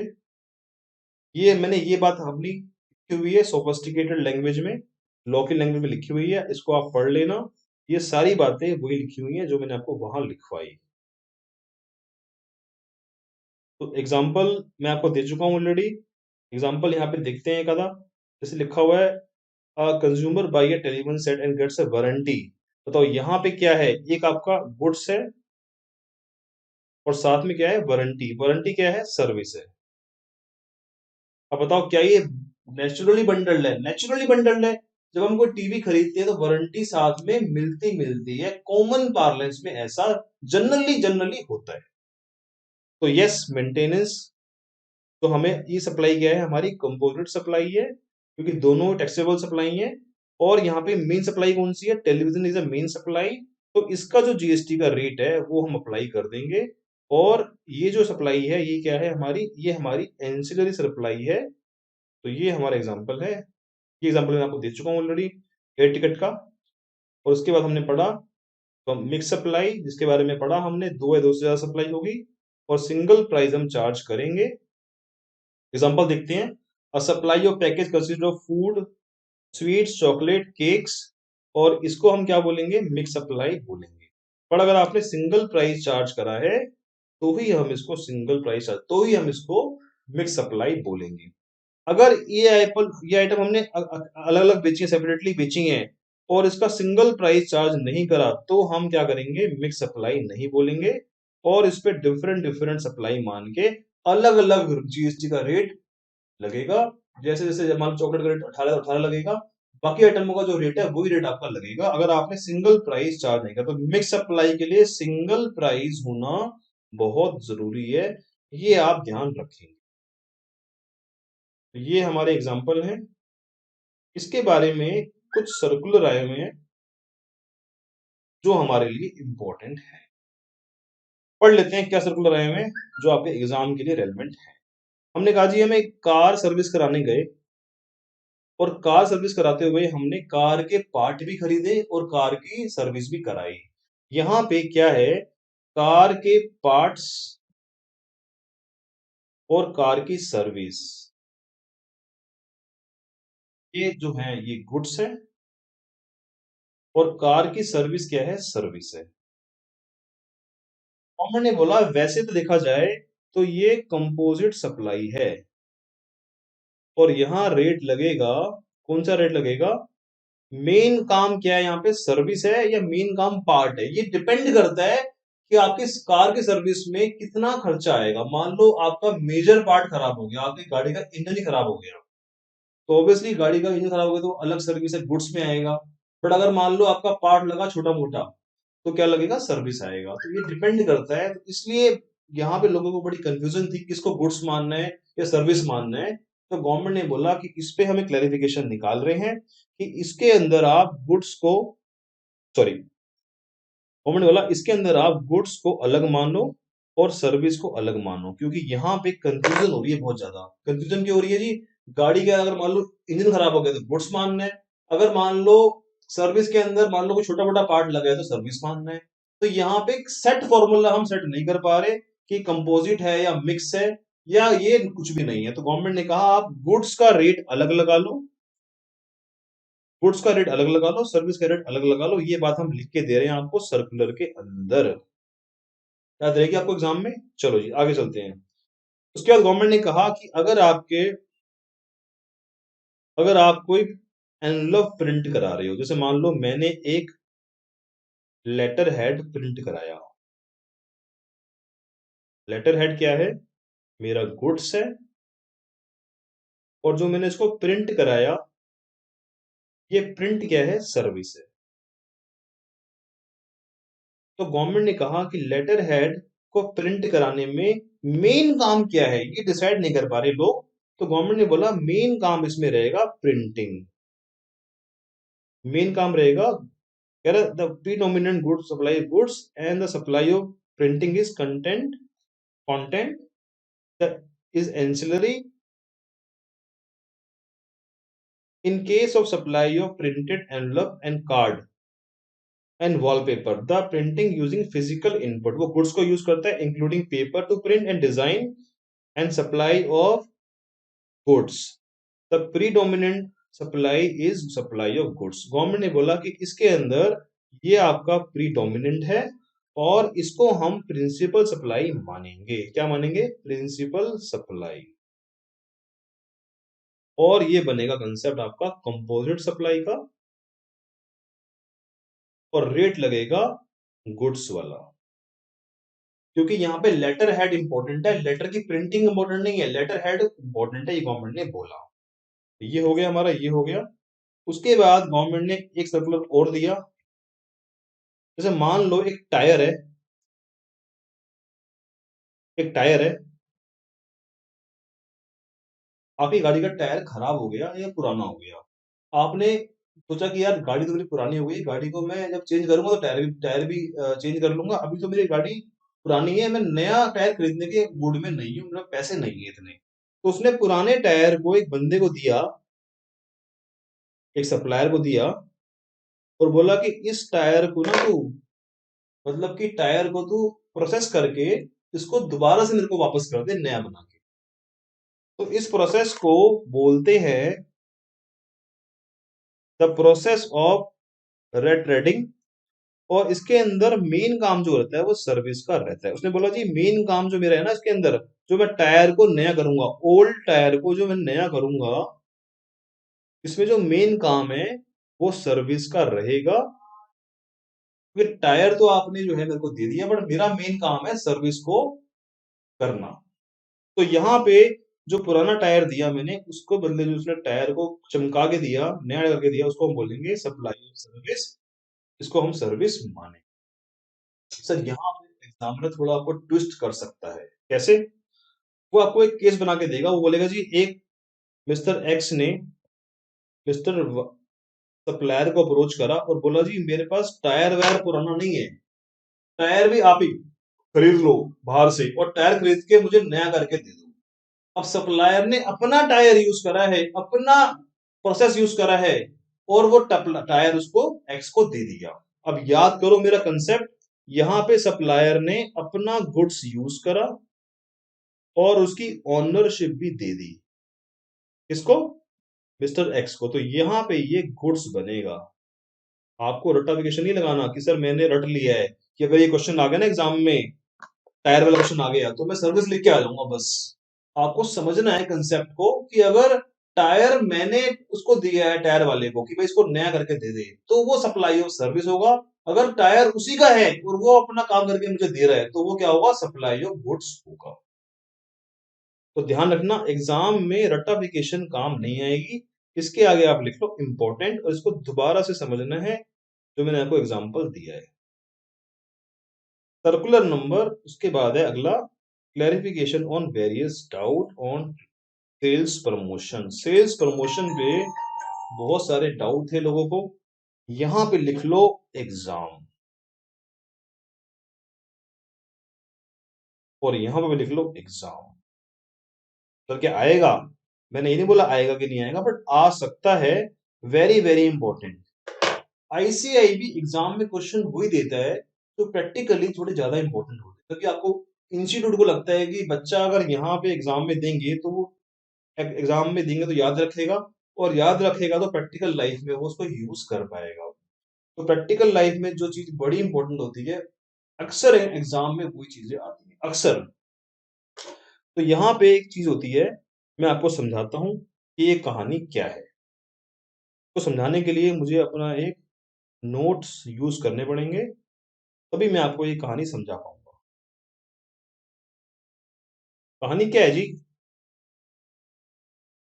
मैंने कहा जी मैंने एक मिस्टर ए हैं, इनका काम है मेडिसिन का,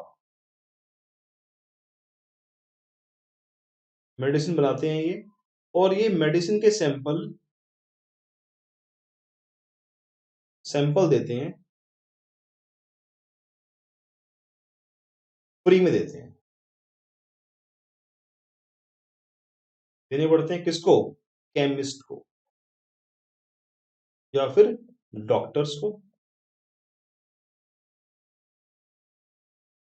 और ये मेडिसिन जीएसटी लॉ में अज्यूम कर लो टैक्सेबल है।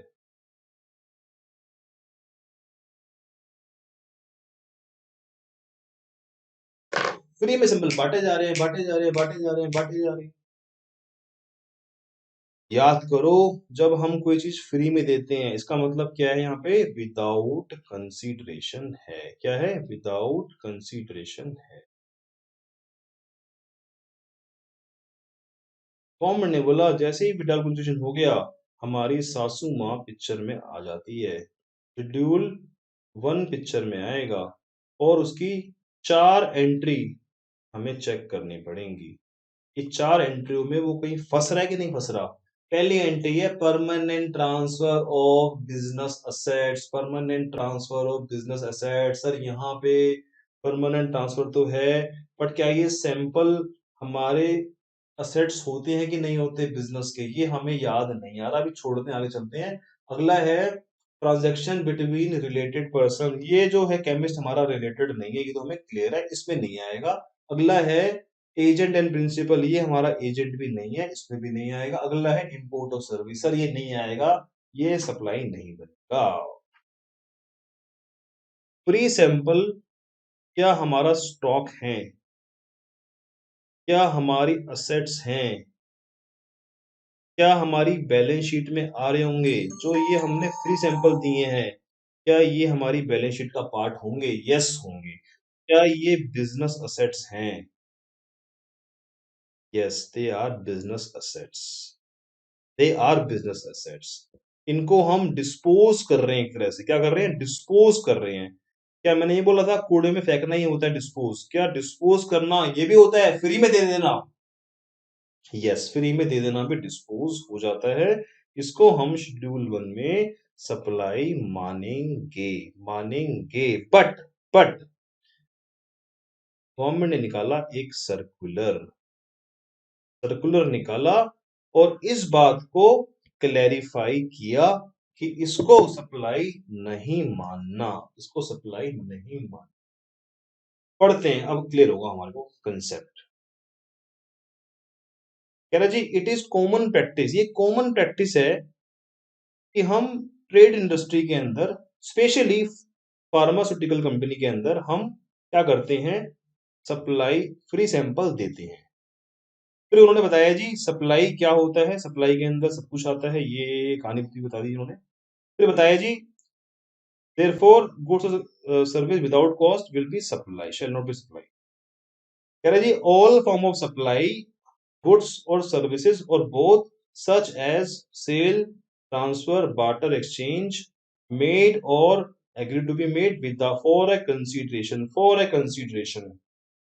Therefore the goods or services both are supplied free of cost and shall not be treated as supply, shall not be treated as supply।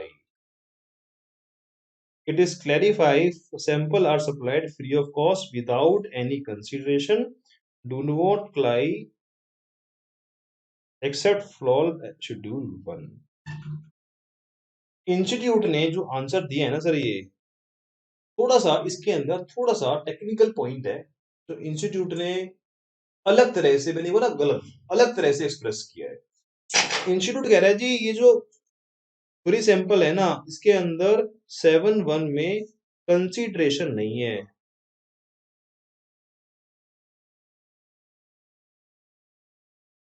Consideration नहीं है तो supply नहीं है। Institute schedule 1 को ढंग से, शेड्यूल 1 को ढंग से permanent transfer of business rates में इसको लेके नहीं जा रहा। वो कह रहे जी ये आपके असेट्स शेड्यूल 1 का पार्ट नहीं है, शेड्यूल 1 का पार्ट नहीं है, इसको ये बना रहा है। और यहां लिख रहा है do not qualify supply under GST except where, ये बात लिख रहा है कि वो शेड्यूल 1 का पार्ट नहीं है। तो इंस्टीट्यूट ने इसको शेड्यूल 1 का पार्ट नहीं माना और सर्कुलर ने ये बात लिखी है कि इसको हम शेड्यूल 1 का पार्ट नहीं मानेंगे।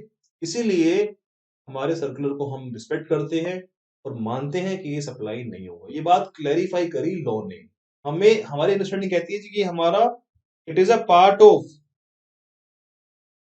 It is a part of business assets, ये हम मानते हैं और ये शेड्यूल 1 में आनी चाहिए। बट सर्कुलर ने हमें मना कर दिया, हमारे हाथ बांध दिए। तो जो सर्कुलर ने बोला है एग्जाम में हम वही लिख के आएंगे और वैसा ही लिख के आएंगे। तो ये आपका कंसेप्ट हो गया एक। उसके बाद लास्ट में है buy 1 get 1 free, last concept है। इसमें लिखा हुआ है कि अगर आपको कोई चीज गिफ्ट में, जैसे मान लो एग्जांपल के लिए आपने एक लिया टूथब्रश, टूथपेस्ट लिया आपने, साथ में आपने दिया एक ब्रश, तो आपने एक आइटम के साथ में एक आइटम दे दी। तो ये आइटम मान लो 100 रुपए की है, ब्रश 10 रुपए का है, तो आपने एक आइटम क्या दे दी, साथ में फ्री दे दी। गवर्नमेंट ने बोला कि इसको हम फ्री नहीं मानते, ये एक तरह से कहीं ना कहीं हमने इसके पैसे वसूल कर लिए टूथपेस्ट के अंदर, तो इसको हम फ्री नहीं मानेंगे। और फ्री नहीं मानेंगे तो इसको हम सप्लाई अलग से नहीं बनाएंगे, हम जो सप्लाई बनाएंगे वो टोटल जो हमने प्राइस चार्ज करा है उसी को बनाएंगे। तो आप इसको पढ़ लेना, इसमें सिंपली लिखा हुआ है कि हम कोई भी सप्लाई, ये भी आप लिख लो इंपॉर्टेंट, इसके ऊपर भी इंस्टीट्यूट ने एग्जाम में क्वेश्चन पूछा हुआ है, तो इसके बारे में हम पढ़ते हैं इंस्टीट्यूट ने इसमें क्या लिखा हुआ है। कह रहा taxability of such supply shall be dependent upon whether the supply is composite supply or mixed supply and the rate shall be determine as per the provision of section 8। Government कह रही है अगर ये दोनों कंपोजिट सप्लाई है या mix supply है check करना पड़ेगा। अगर ये कंपोजिट सप्लाई है तो हम हाईएस्ट वाला रेट ले। तो ये बात लिखी हुई है, इसको आप रीडिंग लगा लेना एक बार, आपको समझ में आ जाएगा क्या लिखा हुआ है इसने। एक बार पढ़ लेते हैं एक बार। It may be appeared at first glance that in case of buy one get one, one item is supplied free of cost without consideration। यार ऐसा लग रहा है कि ये आइटम फ्री होती है बट एक्चुअली में ये आइटम फ्री नहीं होती। In fact it is not a individual supply free of cost, it is a two or more supply for a single price. कह रहे हैं लग रहा है आपको ये फ्री है बट ये फ्री नहीं है, ये गुमराह किया जा रहा है, ये फ्री नहीं है, इसकी कॉस्ट हमने ऑलरेडी रिकवर कर ली है और इसको हम मिक्स सप्लाई या कंप्यूटर सप्लाई मान के टैक्स करेंगे। तो ये आपका आया हुआ है। तो ये हमारा चैप्टर खत्म हो गया जी चैप्टर हमारा खत्म हो गया जी। अब हम इसकी प्रैक्टिस करेंगे अपनी आने वाली वीडियो में। इस सप्लाई चैप्टर की पूरी प्रैक्टिस आईसीआई के क्वेश्चन आंसर से, आईसीआई के आरटीपी से हम करेंगे नेक्स्ट वीडियो में। Thank you. ज्यादा से ज्यादा इस वीडियो को शेयर करो, लाइक करो, ताकि जो बच्चे बेचारे कोचिंग नहीं ले पा रहे हैं, महंगी महंगी कोचिंग नहीं ले पा रहे हैं, वो ज्यादा से ज्यादा इस वीडियो का फायदा उठाएं। कुछ लोगों की आदत क्या होती है, जैसे मान लो मुझे कोचिंग मिल गई अच्छी और मेरा एक स्टूडेंट है, मेरा एक दोस्त है, उसको जरूरत है इस बात की, मुझे पता है इसको जरूरत है इस बात की, मैं क्या बोलूंगा उसको, क्यों बताऊं यार, मैं वो ज्यादा नंबर ले आएगा मेरे से, मैं क्यों बताऊं उसको, उसका भला हो जाएगा। सबसे बड़ी बात होती है हमारी लाइफ में कर्म। कर्म अच्छे करो, फल की इच्छा मत करो। अगर आपने अच्छा कर्म किया है, आपने किसी को फायदा दिया है, किसी स्टूडेंट को, तो वो आपको अच्छी दुआ देगा और आपका अपनी प्रिपरेशन आपकी अपने आप अच्छी होती चली जाएगी। किसी और के मार्क्स देख के, किसी और के नॉलेज को देख के अपना हिसाब मत लगाया करो। मेरी आपसे रिक्वेस्ट है, जेलेसी फैक्टर को छोड़ दो, हम सबको मिलके काम करना चाहिए। अभी 2 दिन पहले की बात है, मेरा एक छोटा सा एक मेरा एक छोटा सा एक 21-22 साल का लड़का है जिसने कंपनी बनाई हुई है। तो वो कह रहा भैया मेरा ना एक केस लग गया जीएसटी डिपार्टमेंट में और मुझे आपके साथ जाना है, एक बार मुझे चलो, साथ में चलो मेरे। आप तो मैं साथ में गया उसके, हम गाड़ी में बैठे हुए थे। तो मैंने बोला आप क्या करते हो, तो बोला सर मैं एमबीए कर रहा हूँ। तो मैंने कहा एमबीए में आप क्या करते हो, तो उसने बोला जी एमबीए में सर हम ना केस स्टडी करते हैं साथ में सॉल्व। तो हम सारे लोग मिल के पढ़ते हैं, सारे लोग आपस में case study, discussion, group discussion, ये सब करते हैं। ये चीजें हमारी कहीं ना कहीं मिसिंग है हमारे सीए प्रोफेशन में, जो हमारे को करनी पड़ेगी। केस स्टडी, ग्रुप डिस्कशन, एक दूसरे की हेल्प, एक दूसरे की मदद, एक दूसरे का exchange of notes, exchange of doubts. I think ये सब आपको करना चाहिए और आपको सबसे ऊपर उठ के सबकी हेल्प करनी चाहिए। तो ज्यादा से ज्यादा इस वीडियो को शेयर करें ताकि जितने भी नीडी लोग हैं जो क्लास नहीं ले पा रहे हैं उसका फायदा उठा सके। यही मेरी आपसे रिक्वेस्ट है। Thank you so much, take care, bye bye, bye bye.